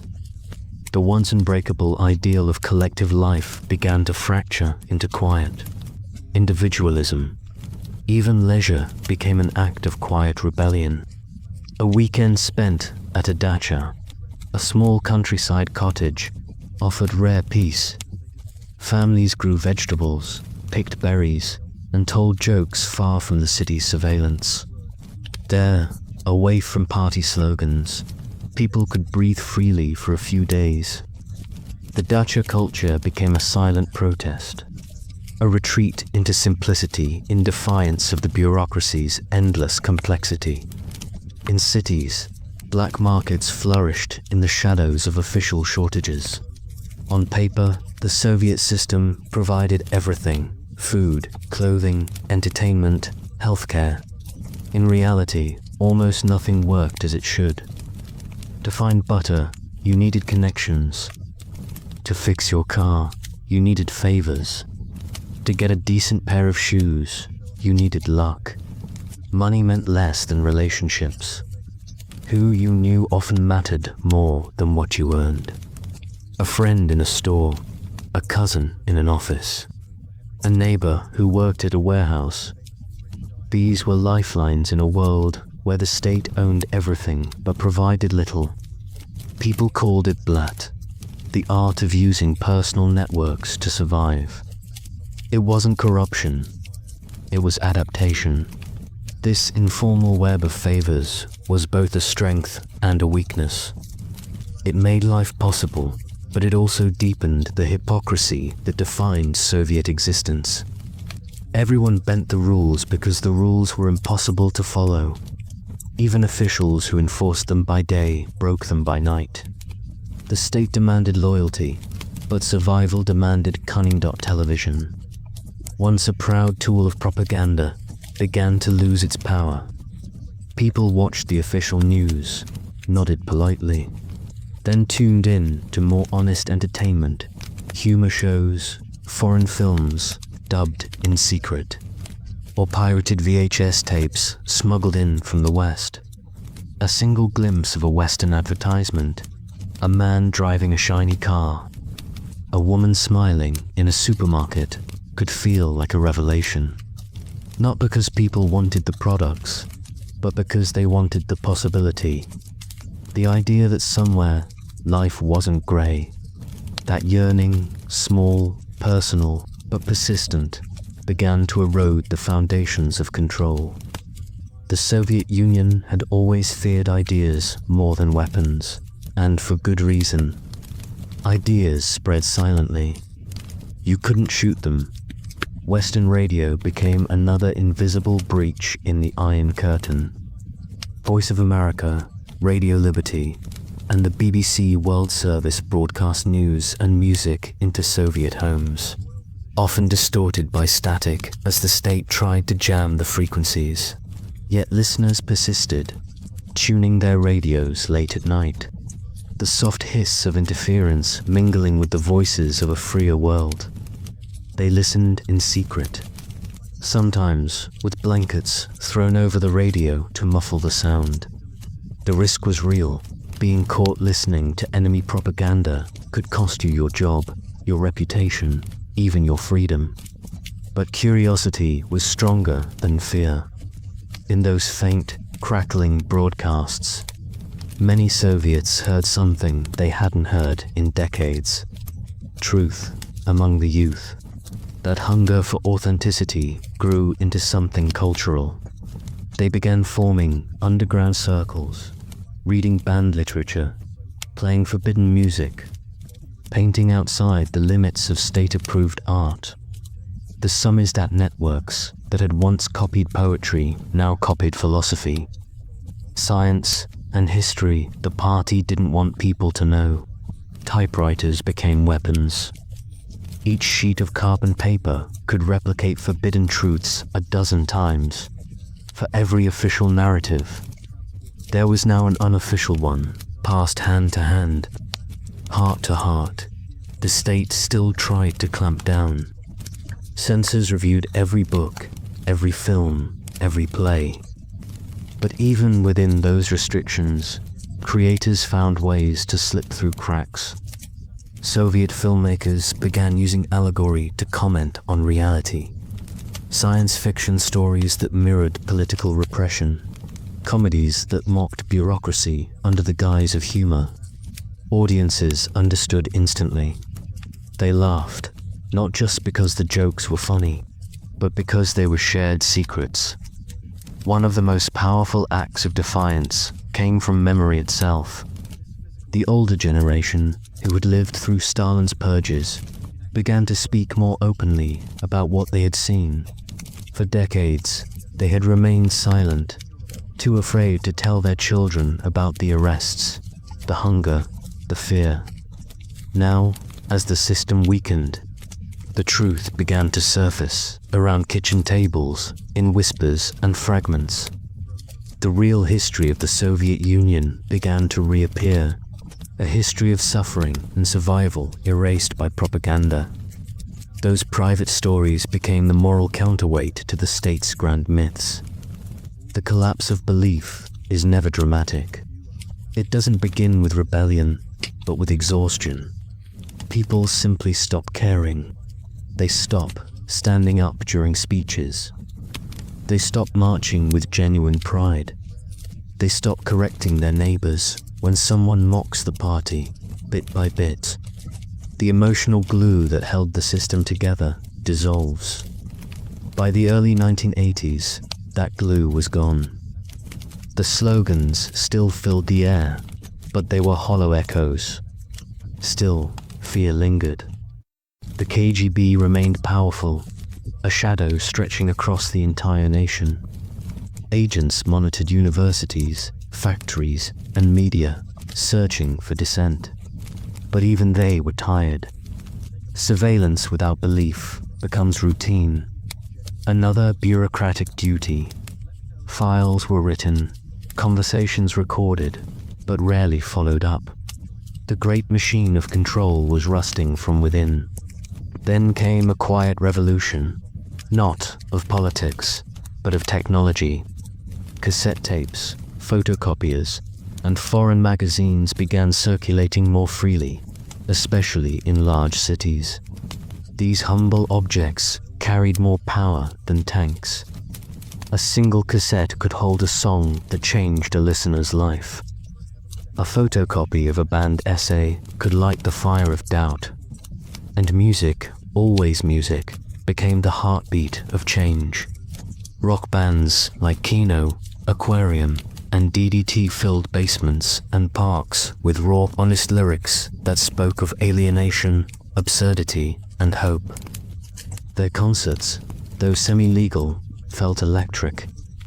Thousands of young Soviets, raised on official optimism, suddenly realized they weren't alone in their disillusionment. The party couldn't ban them all. The underground was too vast now. For every confiscated tape, 10 more were copied. For every artist silenced, another found a voice. The culture of obedience was dying, replaced by a culture of quiet defiance. But there was irony in this decline. Even as the Soviet Union weakened, many people still felt proud to be part of it. They loved their country, even if they no longer loved their government. They still believed in the ideals of equality and justice. They just didn't believe the state embodied them anymore. For the first time in decades, the people's moral compass began to drift away from the party. They still worked, but not for ideology, for survival. They still gathered on holidays, but now out of habit, not conviction. The illusion of unity cracked, revealing millions of private lives underneath. In that space, that quiet gap between public obedience and private truth, something profoundly human began to grow.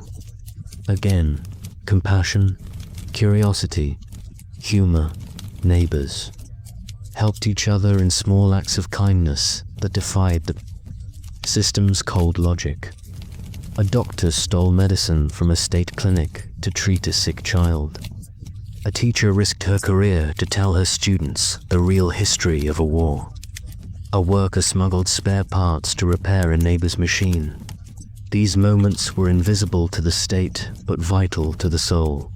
And then, almost imperceptibly, fear began to fade. Not entirely. Fear never disappears in one generation, but enough that people began to test the boundaries. They spoke a little more freely, questioned a little more openly, and dreamed a little more vividly. It was a small shift, but in totalitarian systems, small shifts are earthquakes. When the old men of the Politburo met in their dark chambers, reading the same reports and delivering the same speeches, they didn't notice the tremors beneath them. The empire they governed was still vast, its armies immense, its flags still red. But inside the minds of its people, the invisible walls of obedience were beginning to crumble. A generation that had grown up pretending no longer wanted to pretend. They didn't march in protest. Not yet, but they had stopped listening. And when people stop listening, control is already lost. By the mid-1980s, the air in the Soviet Union was thick with weariness. The people had stopped believing in miracles, but deep down, they hoped for change. Not another promise, not another slogan, but something real. That hope arrived in an unlikely form. A man named Mikhail Gorbachev. When Gorbachev took power in 1985, he was young by Soviet standards, energetic, articulate, and most dangerously of all, sincere. He looked around and saw what the old guard refused to see. A crumbling nation held together by fear, not faith. The factories were outdated, the farms were inefficient, and the bureaucracy was choking itself. People had become cynical, and the system was too rigid to adapt, so he decided to break the silence. He called it glasnost, openness, and perestroika, restructuring. Beautiful words, simple and revolutionary. They promised to revive socialism, not destroy it. But once the truth began to seep out, it could not be contained. Under glasnost, newspapers started publishing things that would have been unthinkable a few years earlier. Stories about corruption, environmental disasters, even the crimes of Stalin's era. For decades, the Soviet Union had lived in a world of make-believe, where history was rewritten to fit ideology. Now, for the first time, people were reading about the gulags, the famine, the lies all printed in black and white, sanctioned by the very government that once hid them. It was as if the entire country had woken from a long, uneasy dream. Families gathered around radios and newspapers, stunned by what they were hearing. People cried, argued, and whispered, "How could we have not known?" But deep down, they had always known. They just hadn't been allowed to say it. The censorship machine faltered. Journalists who had spent their careers writing state propaganda suddenly became truth-tellers. Television programs debated real issues. Playwrights revived banned works. Ordinary citizens began writing letters to the government. Letters filled not with praise, but with anger and grief. For the first time in generations, the Soviet people were speaking honestly, and the sound of that honesty was thunderous. The party still believed it could control the narrative, that it could allow a little truth without losing power. But truth, once spoken aloud, grows like wildfire. It spreads faster than fear can contain it. In cities like Moscow, Leningrad, and Kiev, public discussions turned into movements. Environmental groups, human rights activists, and intellectual circles began forming openly. For years, they had operated in the shadows. Now they gathered in public squares, demanding change. They quoted the same constitution the party had long ignored, insisting it should finally mean something. Even within the party, dissent began to stir. Younger officials questioned the old ways, arguing that repression had brought only stagnation. Gorbachev encouraged debate, believing he could reform the system from within. But each reform loosened another thread of control, and soon the fabric of Soviet authority began to unravel. The most dangerous revelation wasn't political, it was emotional. People began to rediscover what it felt like to hope. Hope was contagious. It filled songs, conversations, art. It gave color to a world that had long been gray. For decades, Soviet citizens had learned to live double lives, one public, one private. Now, those two selves began to merge. The old habit of whispering faded. People spoke openly in cafes, on buses, in workplaces. The fear that had defined entire generations began to lift like morning fog. But freedom, after so long in chains, can be disorienting. The flood of truth was overwhelming. Newspapers printed stories of mass executions, of millions sent to labor camps, of secret famines engineered by policy. For many, it was too much to bear. The myth of moral superiority, the idea that the Soviet Union was the world's most just society, shattered overnight. Some were furious. Others were heartbroken, and with that heartbreak came chaos. The system that had controlled every aspect of life began to lose its grip. Prices rose. Shortages worsened.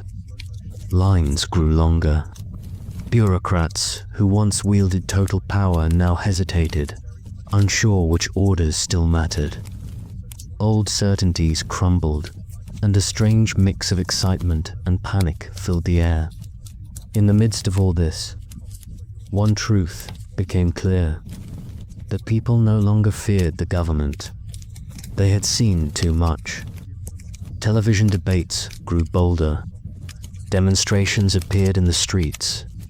In the Baltic states, people marched for independence, waving flags that had been banned for decades. In Armenia and Georgia, protests erupted over environmental disasters and ethnic tensions. What began as reform now threatened to become revolution. Even in Russia itself, people started asking forbidden questions.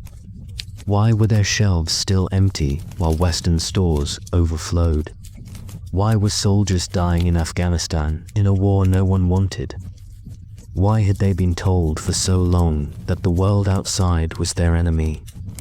Each question was a blow to the old narrative, and each answer revealed how deeply control had shaped their lives at the same time. Western culture flooded into the Soviet Union like a tidal wave. Jeans, rock music, Hollywood films, once symbols of capitalist decadence, became emblems of freedom. Youth devoured them eagerly. Western magazines sold for huge sums on the black market. For the first time, Soviet citizens could compare their reality with the world. They had been told to despise.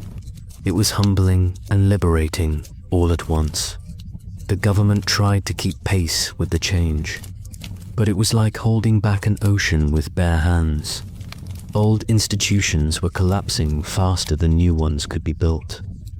Gorbachev still spoke of socialism, of reforming the party, but outside his office, the people had already moved on. They wanted something the Soviet system could never provide: the right to choose their own future. And yet, for all the excitement, there was fear too. A generation raised in order and discipline suddenly faced uncertainty. The old world was cruel, but predictable. The new one was unknown. Many clung to what remained of stability, while others rushed headlong into transformation in homes across the Union. Kitchen table debates turned into generational divides. Parents warned their children that freedom was dangerous. The young replied that obedience was worse. The cracks spread further. In 1989, the Berlin Wall fell, and with it, the illusion that the Soviet Union could contain the future.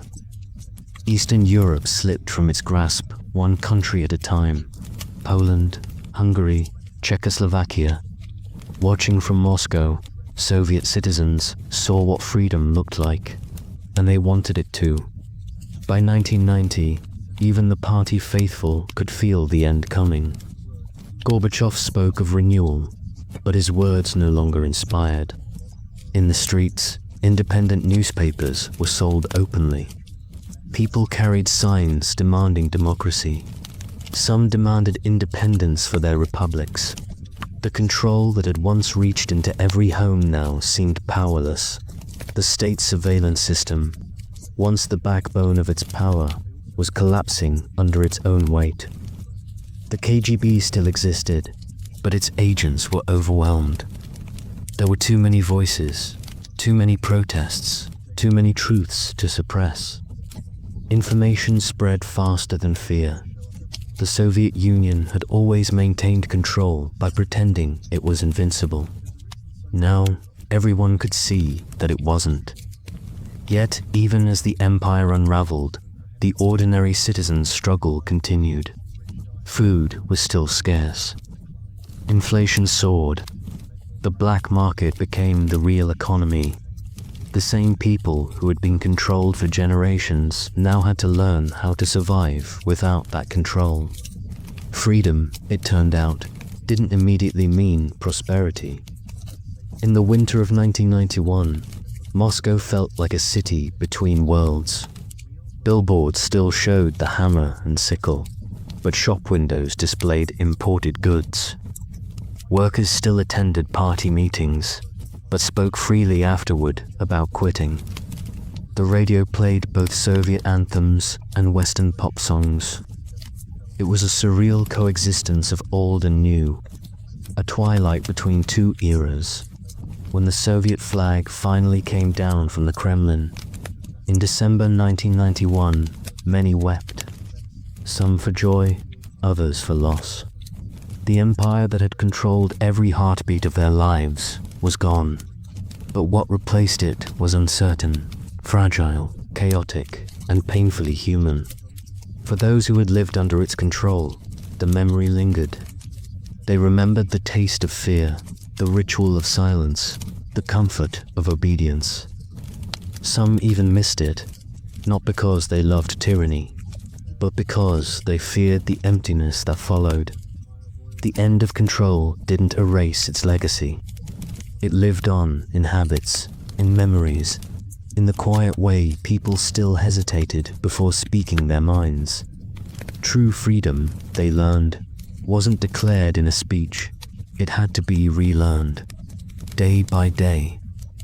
And perhaps that is the greatest paradox of the Soviet experience, that a system built to control the human spirit ultimately proved that the spirit cannot be controlled forever, for 70 years.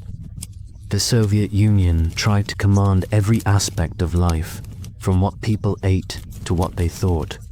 But the human soul, even under the weight of iron, kept breathing, waiting for the moment when it could rise again. That moment came not with guns or revolutions, but with truth, slow, painful, unstoppable truth. When people began to tell their stories, when they began to remember instead of forget, the system that had defined their existence lost its power. Control depends on silence, and once silence breaks, there is no going back. The Soviet Union taught the world many things about power, about fear, about endurance. But its greatest lesson may be this: no empire, no ideology, no government can fully master the inner life of its people. They will always dream, whisper, and, in time, speak.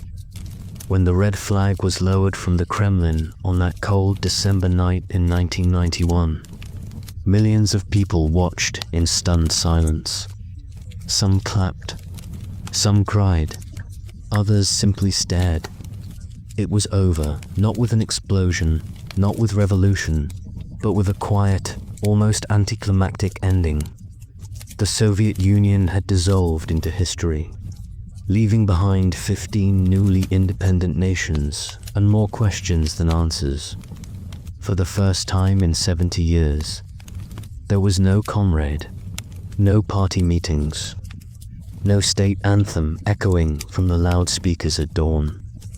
The people of the former Soviet republics woke up to find that the world they had known all their lives, the one that told them who they were, what they should believe, and how they should live, had simply vanished. Freedom had come, but it felt like walking out of a prison into a blizzard in Moscow. The streets looked the same, but something fundamental had shifted. The slogans painted on walls now seemed like ghostly reminders of a vanished order. Workers who had marched in parades under red banners were now unemployed. Teachers who had lectured about Lenin's greatness found their textbooks obsolete overnight. Even money itself changed. Rubles were replaced by new currencies. Faces of czars and scientists taking the place of party leaders. The planned economy that had once dictated every loaf of bread and every bar of soap was gone. In its place came chaos. Prices soared daily. Stores that had been empty for decades were suddenly full, but only for those who could afford it. Imported goods, Western electronics, Levi's jeans, and American cigarettes flooded the market. For the first time, choice existed. But choice meant inequality. In the Soviet world, everyone had been equally poor, equally limited. Now, a few became rich almost overnight. Former party officials, those who knew how to navigate power, reinvented themselves as businessmen. They bought state industries for pennies. They built empires from the rubble. Ordinary citizens watched in disbelief as the new elite appeared. Men in leather jackets, driving black Mercedes, guarded by bodyguards. Spending fortunes in restaurants most people couldn't afford to enter. The word oligarch entered the Russian language. For those who had grown up under control, it was dizzying. The rules that once governed life had vanished. For 70 years, the system had told them what to do. Now, there were no instructions. It was freedom, yes, but also confusion, loneliness, and fear. Grandmothers who had lived through Stalin and the war said they missed the old order. At least we knew what tomorrow would bring, they muttered in markets where prices doubled in a week. Their grandchildren laughed at them, but quietly. They too felt lost. The moral compass of the old Soviet world, loyalty, sacrifice, collective pride, had collapsed along with the statues. In its place was a frantic scramble for survival. Those who adapted quickly thrived. Those who didn't were left behind. Crime exploded. The black market merged with organized gangs. Neighborhoods, once patrolled by watchful informants, were now controlled by men with guns. But beneath the chaos, something extraordinary began to happen. People started living for themselves. They opened small businesses, cafes, kiosks, repair shops. Musicians filled the subways. Painters sold art on the sidewalks. Churches that had been silent for generations opened their doors again. Old traditions re-emerged. Weddings, holidays, even folk songs that had been dismissed as bourgeois or superstitious returned to everyday life. It was messy, imperfect, and full of contradictions, but it was real. Yet even in this newfound freedom, the shadows of control lingered. The habits of obedience were hard to unlearn. In workplaces, employees still waited for orders from above. In families, children still whispered when discussing politics. And in the corners of old apartments, portraits of Lenin and Stalin still hung, yellowed and forgotten, as if no one quite dared to throw them away. The psychological weight of 70 years of control doesn't disappear overnight. For some, the silence that once felt oppressive now felt like emptiness. They missed the certainty, the idea that the state cared for them, even if it lied. Freedom meant responsibility, and responsibility meant struggle. In schools, teachers faced an impossible task. What version of history should they teach? The one they had grown up with, the one that said the Soviet Union was a beacon of justice, or the new version, raw and painful, that spoke of purges, famines, and fear. Many compromised, blending the two. They taught their students to respect the past, but not repeat it. Outside, in the public squares, the monuments still stood, Lenin pointing boldly toward an imagined future, the hammer and sickle gleaming in the sunlight. Some wanted them torn down. Others argued to keep them as reminders. The debate itself was new. In the Soviet Union, there had never been debate, only decrees. Now, people could argue loudly, passionately, without fear of being arrested at midnight. Still, the ghosts of the old control system found ways to return. The state had fallen, but the mindset remained. The idea that power flows from the top, that the individual is small, that someone somewhere is always watching. It was too deeply rooted to vanish. In many ways, the Soviet Union lived on, not as a country, but as a culture of caution. The transition was hardest on those who had built their identities around the collective. Factory workers, engineers, military officers, people who once felt they were building a future together, now felt abandoned. Their skills no longer mattered in a world obsessed with profit. In small towns, rusting factories stood like skeletons, their chimneys silent. Entire communities withered. Alcoholism surged. So did nostalgia. Television talk shows began to feature wistful discussions about the old days. At least we had stability, callers said. At least we were all equal. The irony, of course, was that equality had always been an illusion. The party elite had always lived better than everyone else. But back then, no one was allowed to say it aloud. Now, they said it every day, but it brought no comfort in Moscow and St. Petersburg. A new generation emerged, young, bold, and unburdened by ideology. They spoke foreign languages, started businesses, traveled abroad. For them, the Soviet Union was history, not memory. They grew up on Western movies, on pop music, on the idea that anything was possible. But their parents looked at them with a mix of pride and unease. They worried that freedom had made them too selfish, too rootless. The pendulum had swung from total control to total individualism, and no one knew where balance lay. By the late 1990s, the optimism of the early post-Soviet years had faded. Economic crises hit. Corruption flourished. Many began to whisper that maybe democracy wasn't working, that maybe strong leadership was what Russia needed again. And that whisper, faint at first, grew louder in the early 2000s. As a new leader emerged, promising order and stability, the old habits of control quietly returned, not with gulags or terror, but through media, surveillance, and fear of chaos. The methods were modern, but the psychology was ancient. People, exhausted by freedom's uncertainties, began to trade liberty for security once more. The circle, it seemed, was closing. Yet even as control resurfaced, it was never the same. The memory of openness remained. The taste of freedom, once experienced, cannot be forgotten.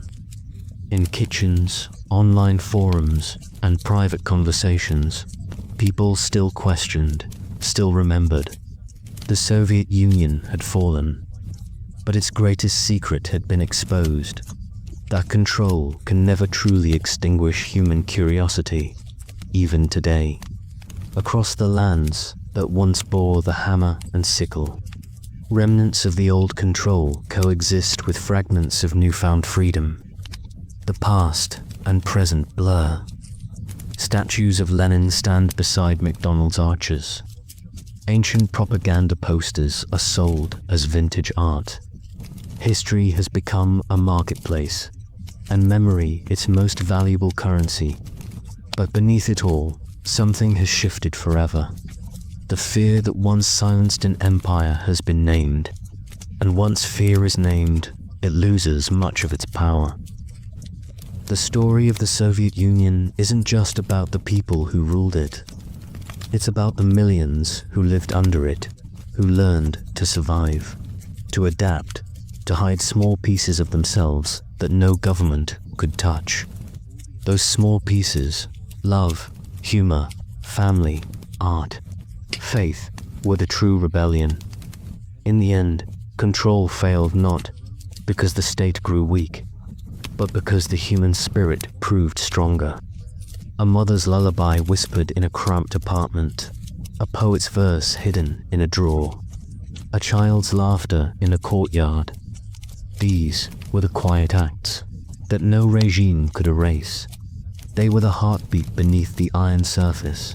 And long after the empire crumbled, that heartbeat continued, faint at first, then louder, reminding the world that even the most controlled lives still belong, in the end, to the people who live them. Decades after the hammer and sickle came down, the Soviet Union still lived in the corners of people's minds.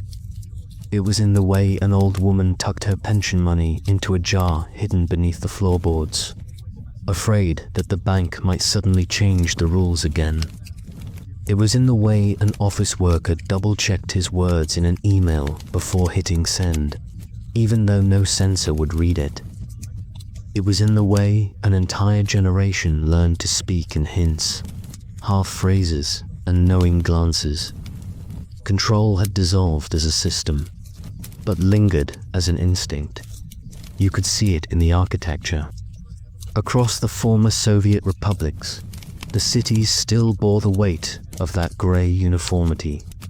Massive concrete apartment blocks stretched endlessly, each identical to the next, like honeycombs of human life. Inside, the walls were thin, the kitchens tiny, but the people had filled them with warmth, embroidered curtains, family photographs, the smell of tea and cabbage soup. It was as though they were reclaiming those spaces, turning instruments of control into small islands of individuality. In many of these homes, relics of the past remained. A cracked portrait of Brezhnev hung beside a new flat-screen television. A shelf that once displayed Soviet encyclopedias now held Western novels and imported toys. In attics and closets, medals from the Great Patriotic War gathered dust beside. Faded ration books and factory awards for exemplary labor. One quite knew whether to treasure them or throw them away. The younger generation, the ones who had grown up after the collapse, were often impatient with nostalgia. They listened to American music, used smartphones, streamed shows, and spoke of the world beyond their borders as something normal, not forbidden. But when they visited their grandparents, they felt the quiet pull of history. They'd sit at tables covered with lace cloths, sipping tea from chipped cups, listening to stories about a time when people waited in line for bread and whispered to avoid trouble. These conversations were strange collisions of time, the open-minded future facing the haunted past. Some of the old guard spoke fondly of the Soviet years, not because they loved the repression, but because they remembered a kind of unity, a shared struggle that gave meaning to life. We were all poor, yes, they said, but we were together. We believed in something.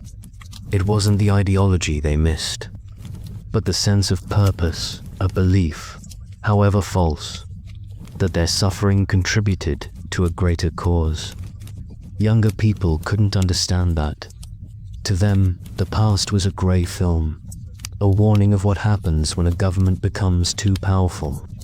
They laughed at the propaganda posters, at the stiff smiles of the party parades, at the idea that a man could be jailed for a joke. But even as they laughed, they inherited the silence, the habit of not trusting too easily, of guarding private thoughts behind polite expressions.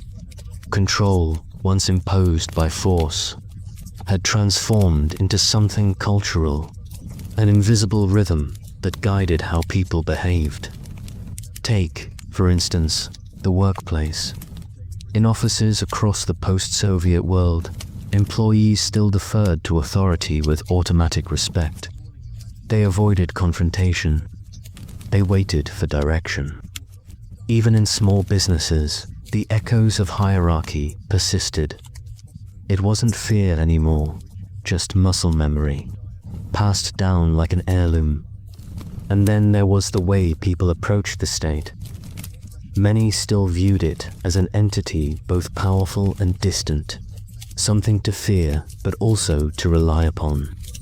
They complained about corruption, inefficiency, and bureaucracy, Yet they lined up at government offices without question, submitting documents stamped and re-stamped, just as their parents had. The line, once a symbol of oppression, had become a ritual. Television, too, carried the echoes of old control. Though modernized and flashy, its rhythms were familiar. The patriotic themes, the focus on stability, the insistence that the outside world was chaotic and dangerous. For many older viewers, it was comforting. They had been raised to believe the world was divided, us and them. That framework made sense, even if the labels had changed. But the younger generation was harder to reach. They lived online, in spaces where information flowed freely, where censorship was clumsy and transparent. They read Western news, watched documentaries about the Soviet years, and debated openly about what it all meant. For the first time, the children of control were questioning not just the state, but the psychology of obedience itself. Still, in families, the divide was emotional. Grandparents spoke with nostalgia about the years of control. Grandchildren replied with disbelief. "How could you live like that?" they asked. "Didn't you know it was wrong?" And the elders would shake their heads, eyes distant, and say softly, "You can't imagine what it was like." They were right, because life under control wasn't lived as a constant horror. It was lived as a series of small adaptations. People learned to survive by bending, by playing along, by creating normalcy in abnormal times. They laughed, loved, raised children, celebrated birthdays, even found joy. The state controlled everything, but not everything could be controlled. In the villages, people sang folk songs forbidden by the party, softly so only the night could hear. In cities, artists painted abstract works and hid them behind wardrobes. Musicians gathered in basements to record secret albums on homemade tapes. Control had built walls, but creativity always found cracks to slip through, and that spirit endured. Even now, decades later, you can feel it in the defiant graffiti on a crumbling Soviet wall, in the underground art exhibitions that reinterpret propaganda posters into modern statements, in the quiet humor that mocks the old system. Laughter, it turns out, is the most effective rebellion of all. For historians, the Soviet Union is an empire of statistics, 5-year plans, production quotas, population censuses, lists of the dead. But for the people who lived it, it was a collection of sensations. The smell of cheap vodka in the stairwell, the sound of boots on snow, the flicker of the television showing the evening news, the hum of a samovar boiling water in a communal kitchen. The state may have controlled the narrative, but the people lived the poetry, and yet the trauma of control leaves marks that can't be erased. Psychologists call it learned helplessness, the condition where people, having been controlled for too long, lose faith in their ability to change anything. In the post-Soviet world, you can still see traces of that. People shrug and say, "What difference does it make?" When asked about politics or corruption, it's not apathy, it's exhaustion. The most profound legacy of the Soviet Union isn't its monuments or its ideology. It's the habit of endurance. Generations grew up believing that survival was victory enough. You didn't have to be happy, just endure. And that mindset, both strength and curse, became the foundation of life. But there's another legacy, too, the quiet resilience of the human spirit. For every story of fear, there's a story of defiance. For every tale of betrayal, one of loyalty. For every lie, a whispered truth that refused to die in many ways. The post-Soviet world became a living museum, not just of buildings and statues, but but of emotions, habits, and memories. Time didn't erase control, it absorbed it. You can still walk through an old factory yard in Minsk or Kiju or Vladivostok and feel it, that weight of something larger than life, both oppressive and magnificent. You can feel the ghosts of workers lining up under red banners, the echoes of speeches, the rhythm of machinery that once symbolized progress. But you can also see the graffiti scrawled over those walls, the wildflowers growing through the cracks in the concrete. Nature, like people, always finds a way. When you ask those who remember the Soviet Union what it was really like, their answers are never simple. Some will say it was terrible, a time of fear and lies. Others will say it was wonderful, a time of pride and unity. Both are true, because the Soviet Union was never just one thing. It was a contradiction, a paradox, a vast machine powered by belief and broken by reality. To understand how it controlled everyday life, you have to understand that it wasn't only about power, it was about identity. For 70 years, to be Soviet meant to be part of something immense, almost sacred. It was a belonging that replaced religion, nation, and even family. When that vanished, it left a void that nothing has quite filled. And so, decades later, that longing lingers, not for tyranny, but for purpose. In the cafes of Moscow, the markets of Tbilisi, the apartments of Kyiv, people still talk about the old times. They remember the songs, the parades, the certainty. They don't want the oppression back, only the feeling that their lives mattered in a collective story. That's the final irony of control, even when it fails. It shapes what comes after. In the end, the Soviet Union's greatest power was not in its armies or its secret police, but in its ability to make people believe that they could not exist without it. And yet, when it fell, they did. They rebuilt, they reimagined, they rediscovered themselves. Slowly, painfully, beautifully. Freedom, after all, is not the absence of control, it is the rediscovery of choice. And in that rediscovery, the people who once lived under the shadow of the Kremlin found something far greater than the state could ever offer: the right to imagine a different tomorrow. After the fall of the Soviet Union in 1991, the world expected its shadow to vanish overnight, as though the collapse of a government could erase the habits of a lifetime. But history does not dissolve so easily. Control had been the rhythm of Soviet existence for generations. It had shaped every routine, every thought, every instinct. When the machinery of the state ground to a halt, what remained were people standing in the silence, unsure of how to live without it. In those first years of freedom, the streets of Moscow and St. Petersburg were both chaotic and electric.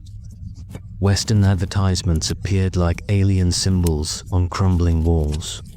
Shops overflowed with goods that no one had seen for decades: foreign chocolate, sneakers, soap, even fruit from countries once called enemies. Yet for all the color and noise, there was confusion too. People who had spent their entire lives following orders now had to decide for themselves what to do. The market economy demanded initiative, ambition, competition, virtues that had once been condemned as selfish or bourgeois. Old men and women wandered through the new supermarkets with disbelief. Once they had queued for hours for bread. Now they stared at 10 kinds of pasta, unsure which to choose. The abundance was overwhelming, and with it came anxiety. Freedom, after all, is frightening when you have never known it.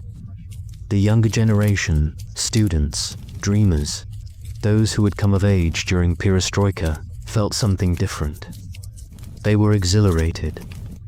They listened to Western music, watched Hollywood movies, learned English. They called themselves children of change. They believed they could finally breathe. But as the years passed, that euphoria met the hard edges of reality. For most citizens, the 1990s were not a golden age of liberation, but a decade of survival. Prices soared, factories closed, crime exploded. The state that had once controlled every aspect of life had disappeared, and in its absence came uncertainty. Wages went unpaid for months. Pensions lost value overnight. Mafia groups filled the power vacuum left by the party, trading protection for obedience. A new kind of control, built not on ideology but on fear. In the middle of this chaos, many began to long for the stability of the old days. At least under the Soviets, we knew where we stood. People muttered in markets and on buses. They weren't romanticizing repression. They were yearning for predictability, for a system, however flawed, that gave structure to life. It was this nostalgia that paved the way for the next transformation, the rebirth of centralized control, under a new name by the early 2000s. As Russia sought to reclaim its place in the world, the mechanisms of control began to reassemble. Not as crude replicas of Stalin's machinery, but as subtle instruments of influence. Television became the most powerful tool again, shaping not only opinions, but emotions. News anchors spoke with calm authority about national pride, threats from the West, and the importance of unity. The message was familiar. The individual was small, but the collective, the nation, was mighty, and people listened. After the turbulence of the 1990s, stability felt like relief. Many accepted the trade-off between freedom and security without question. The state, once again, became the center of life, but this time it wore a modern mask. Instead of party slogans, there were patriotic commercials. Instead of censorship by decree, there was self-censorship by instinct. In offices, journalists knew which topics to avoid. Teachers learned which parts of history to skip. Artists understood the limits of their freedom without being told. The language of control had changed. It was no longer shouted, but whispered. Surveillance, too, evolved. Where once there had been informants and handwritten reports, now there were cameras, data, algorithms. The KGB had become the FSB, its methods adapted for the digital age. People no longer feared the knock on the door. They feared that their phones might be listening. It was the same old feeling, the presence of an invisible observer, but wrapped in modern technology. Yet, even as control re-emerged, it was accompanied by irony. Those who lived through the Soviet years recognized the pattern immediately. They joked about it online, mocked the propaganda, made memes out of their fear. In doing so, they turned the tools of control into tools of resistance. Humor, once again, became a shield. Outside Russia, in the former republics Ukraine, Georgia, the Baltic states, Central Asia, the story unfolded differently. Some rushed to embrace democracy, tearing down the symbols of their Soviet past, rewriting history books, changing flags, and building monuments to independence. Others found themselves caught between two worlds, nostalgic for the unity of the old empire, yet eager to define their own identity. In all of them, though the ghost of control lingered, bureaucracies remained labyrinthine. Officials still demanded stamps, signatures, and approvals for the simplest of tasks. Corruption, once disguised as party discipline, continued as an unspoken tax on life. But beneath these visible remnants, something else was happening. A quiet awakening. The children and grandchildren of those who once whispered now spoke openly.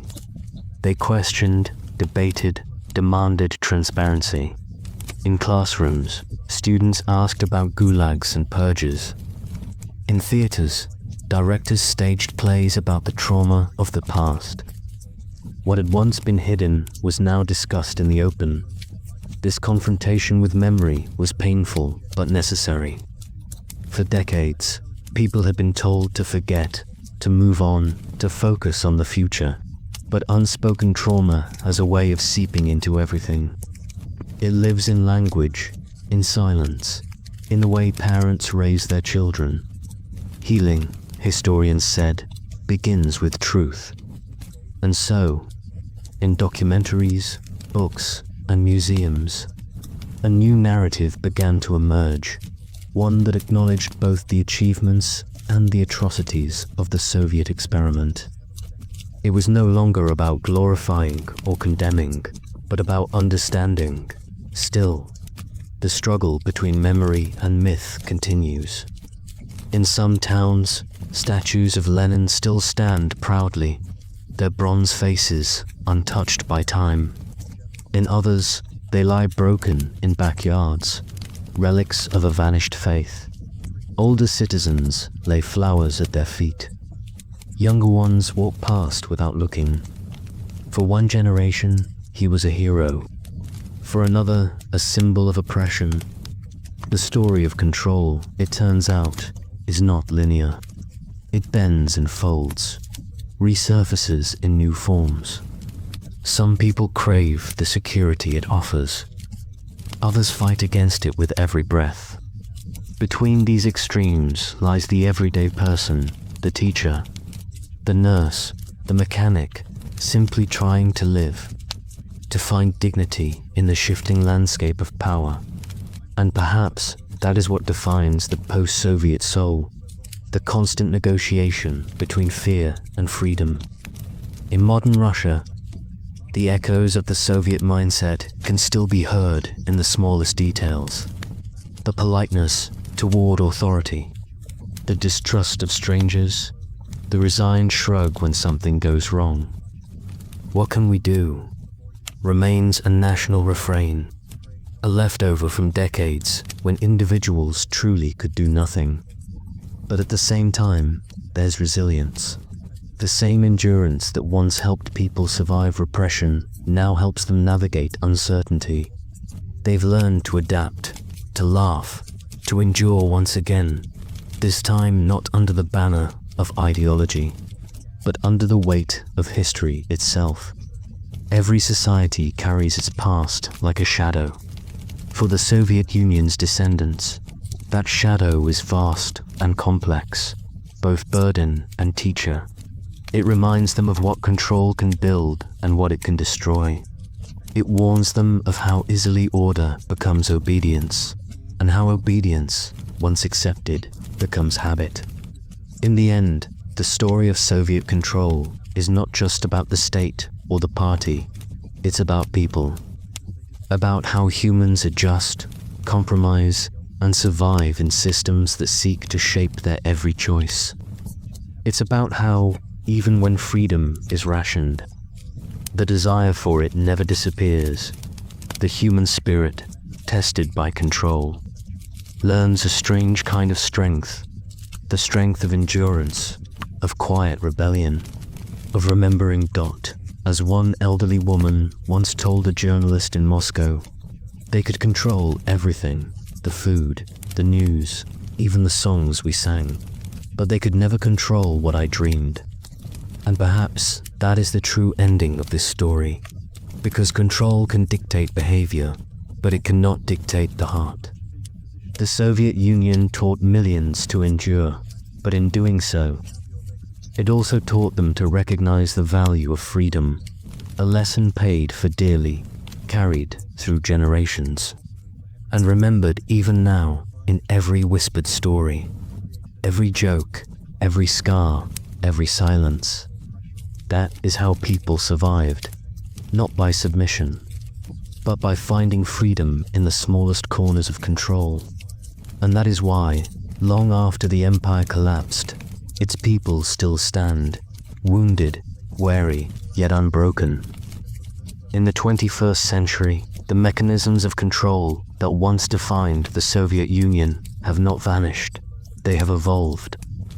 The Iron Fist has become invisible, digitized, woven into the very tools that promise freedom. Where once propaganda arrived through loudspeakers and printed posters, it now flows through screens, algorithms, and social networks. At first glance, today's world seems the complete opposite of the Soviet system.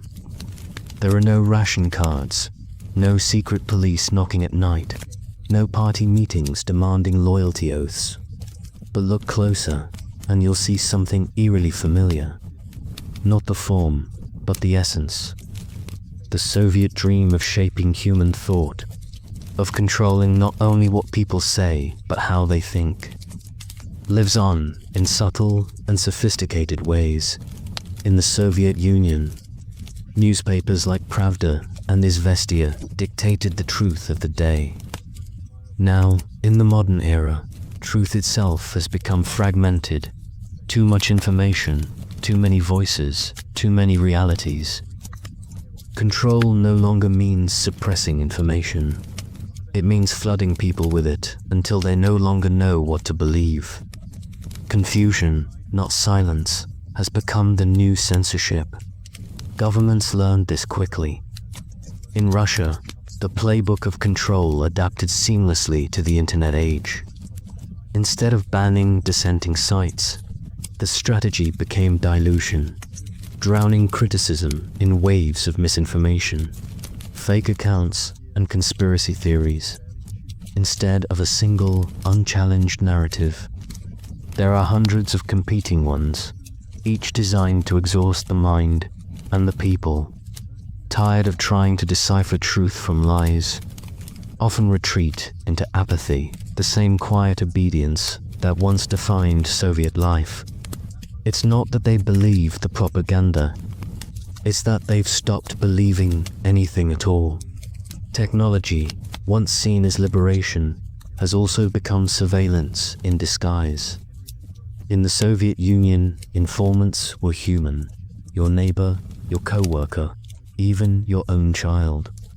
Today the informants are digital, your phone, your browser, your smart TV. Every search, every message, every pause on a video is a data point. You don't need the KGB to monitor citizens when the citizens willingly carry their own trackers. The result is a form of control that's less visible but no less powerful. It doesn't rely on fear of arrest, but on dependence. Dependence on convenience, comfort, and constant connection. Where Soviet citizens once feared the state, modern ones feared disconnection. To be offline is to disappear. Social pressure, too, has replaced political coercion. In the Soviet Union, one's worth was measured by loyalty to the party. In today's world, it's measured by social approval, likes, shares, validation. The system may be different, but the psychology is hauntingly similar. Both reward conformity and punish dissent, even if the punishment now comes as silence rather than exile. But there's another layer to this, comparison, one that reveals how control thrives, not just through force, but through fatigue. In the Soviet years, people learned to survive by keeping their heads down, by not caring too much, by saying what was expected. In the modern world, that same quiet detachment is spreading again, only this time not from fear, but from overload. When everything demands your attention, caring becomes exhausting, and exhaustion is the perfect soil for control. Across post-Soviet nations, the state understands this dynamic intimately. The tools may be digital, but the strategy is ancient. Keep the people distracted, keep them divided, and most of all, keep them uncertain. One week, the news speaks of external threats. The next, it celebrates national unity. It is a rhythm carefully designed to maintain tension without collapse, to make the people both proud and anxious, loyal yet afraid. Inside private homes, however, something deeper endures: the old Soviet instinct to separate the public and private self. Families still speak cautiously when politics come up, voices dropping to a whisper even though no one is listening. Children grow up understanding that truth is contextual, that what you say in class is not always what you believe. At home, the past, it seems, never truly leaves. It hides in habits, in language, in the way people move through life. Even young Russians, who never lived under the USSR, feel its ghost in small ways, in the posters at school glorifying order, in the reverence for authority, in the subtle pressure to fit the mold. Yet, beneath the surface, resistance takes shape in quiet forms. Artists use irony to expose hypocrisy. Filmmakers hide criticism in allegory. Journalists, though censored, find new ways to tell the truth.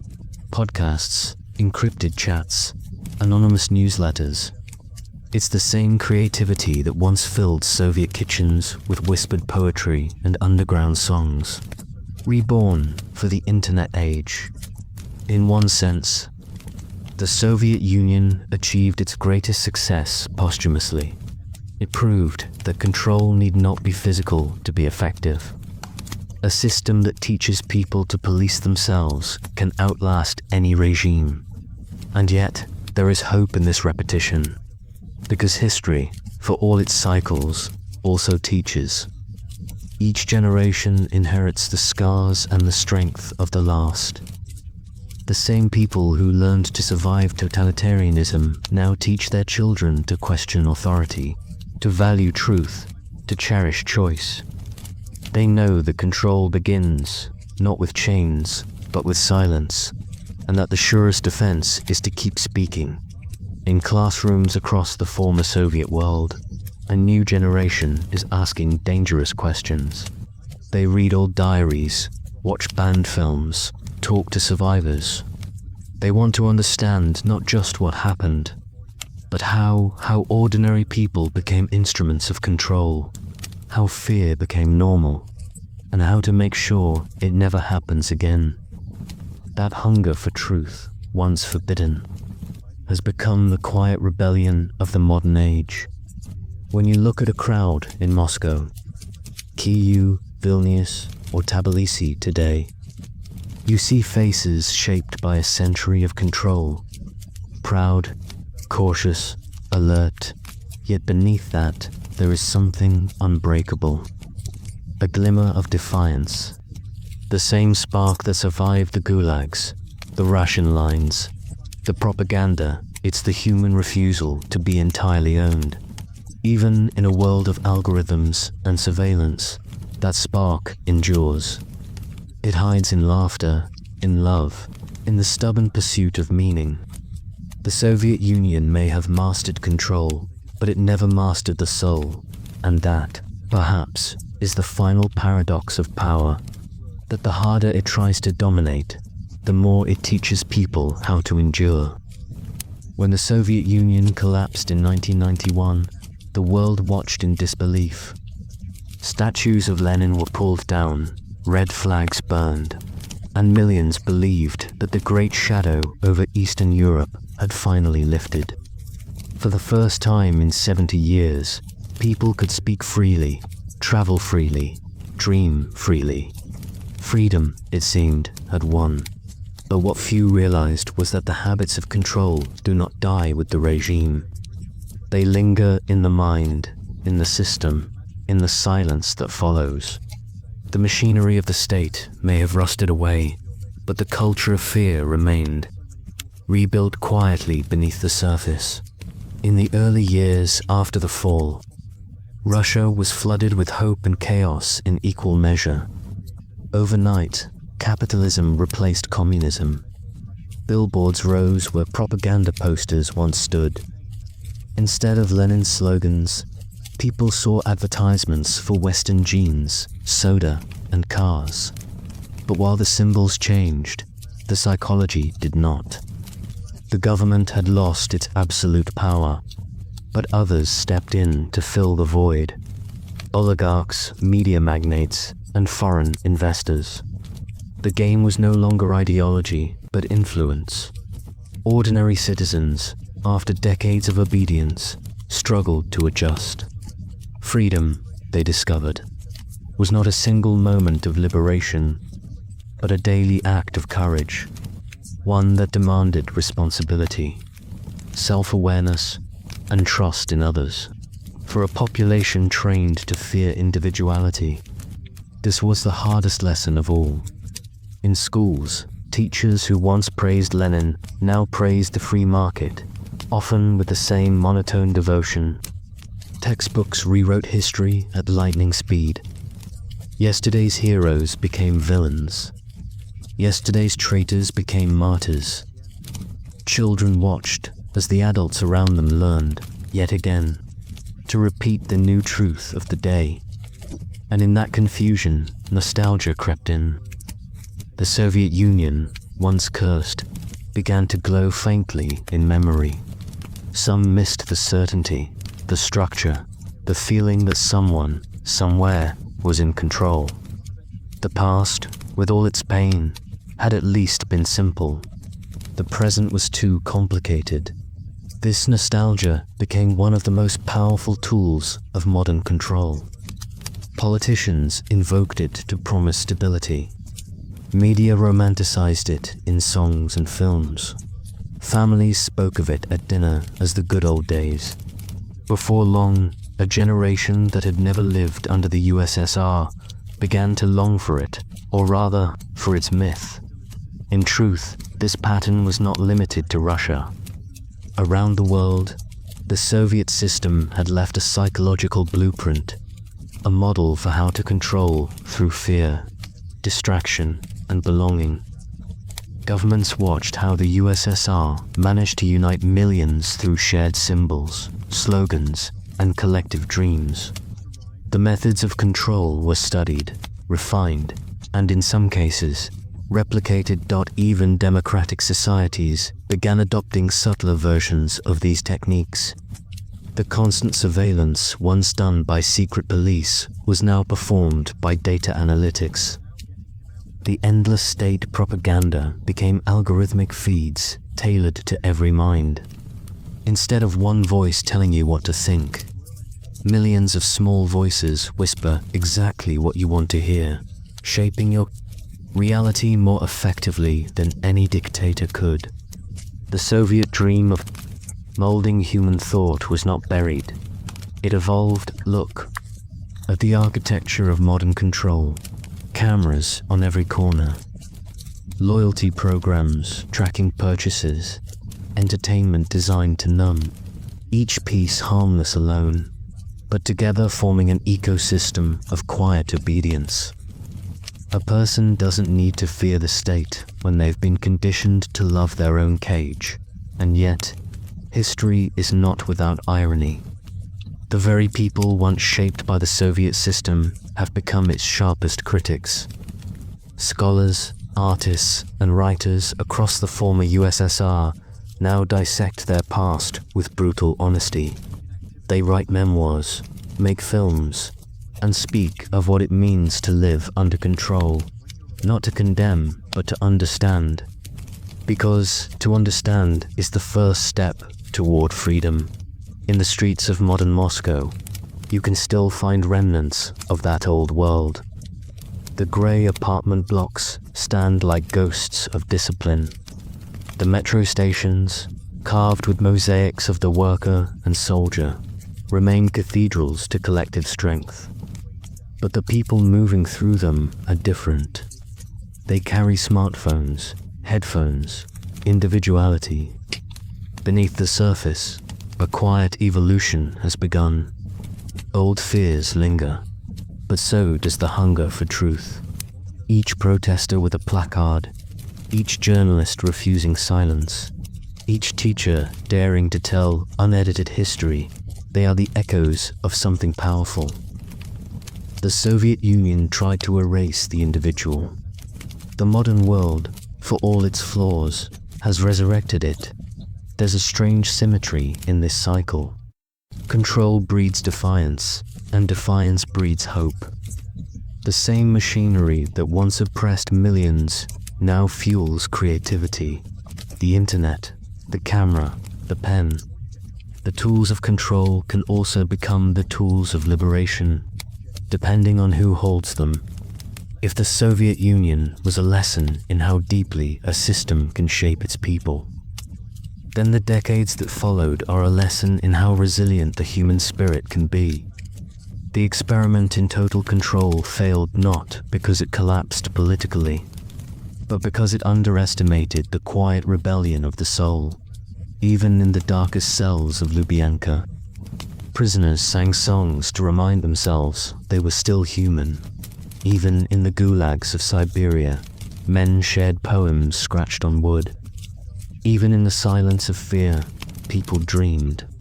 And a dream, however small, is the one thing control can never fully own today.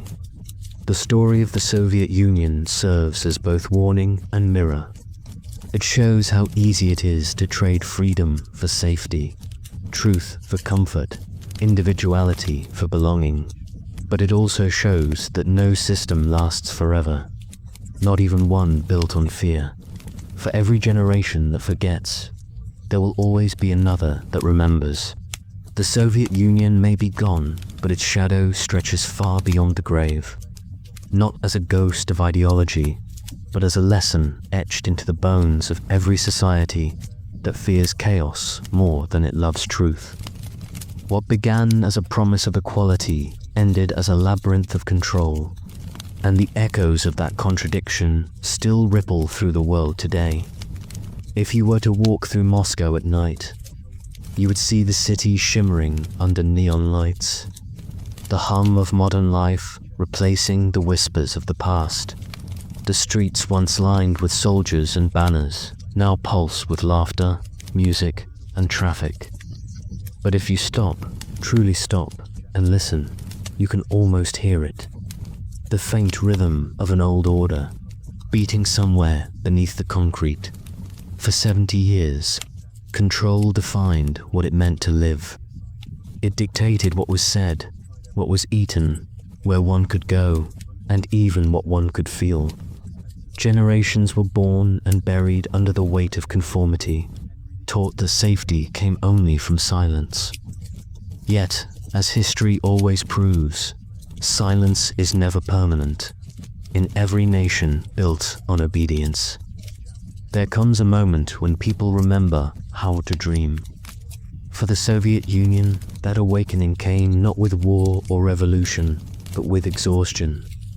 The system simply became too heavy, too self-contradictory, too slow to hold its people down forever.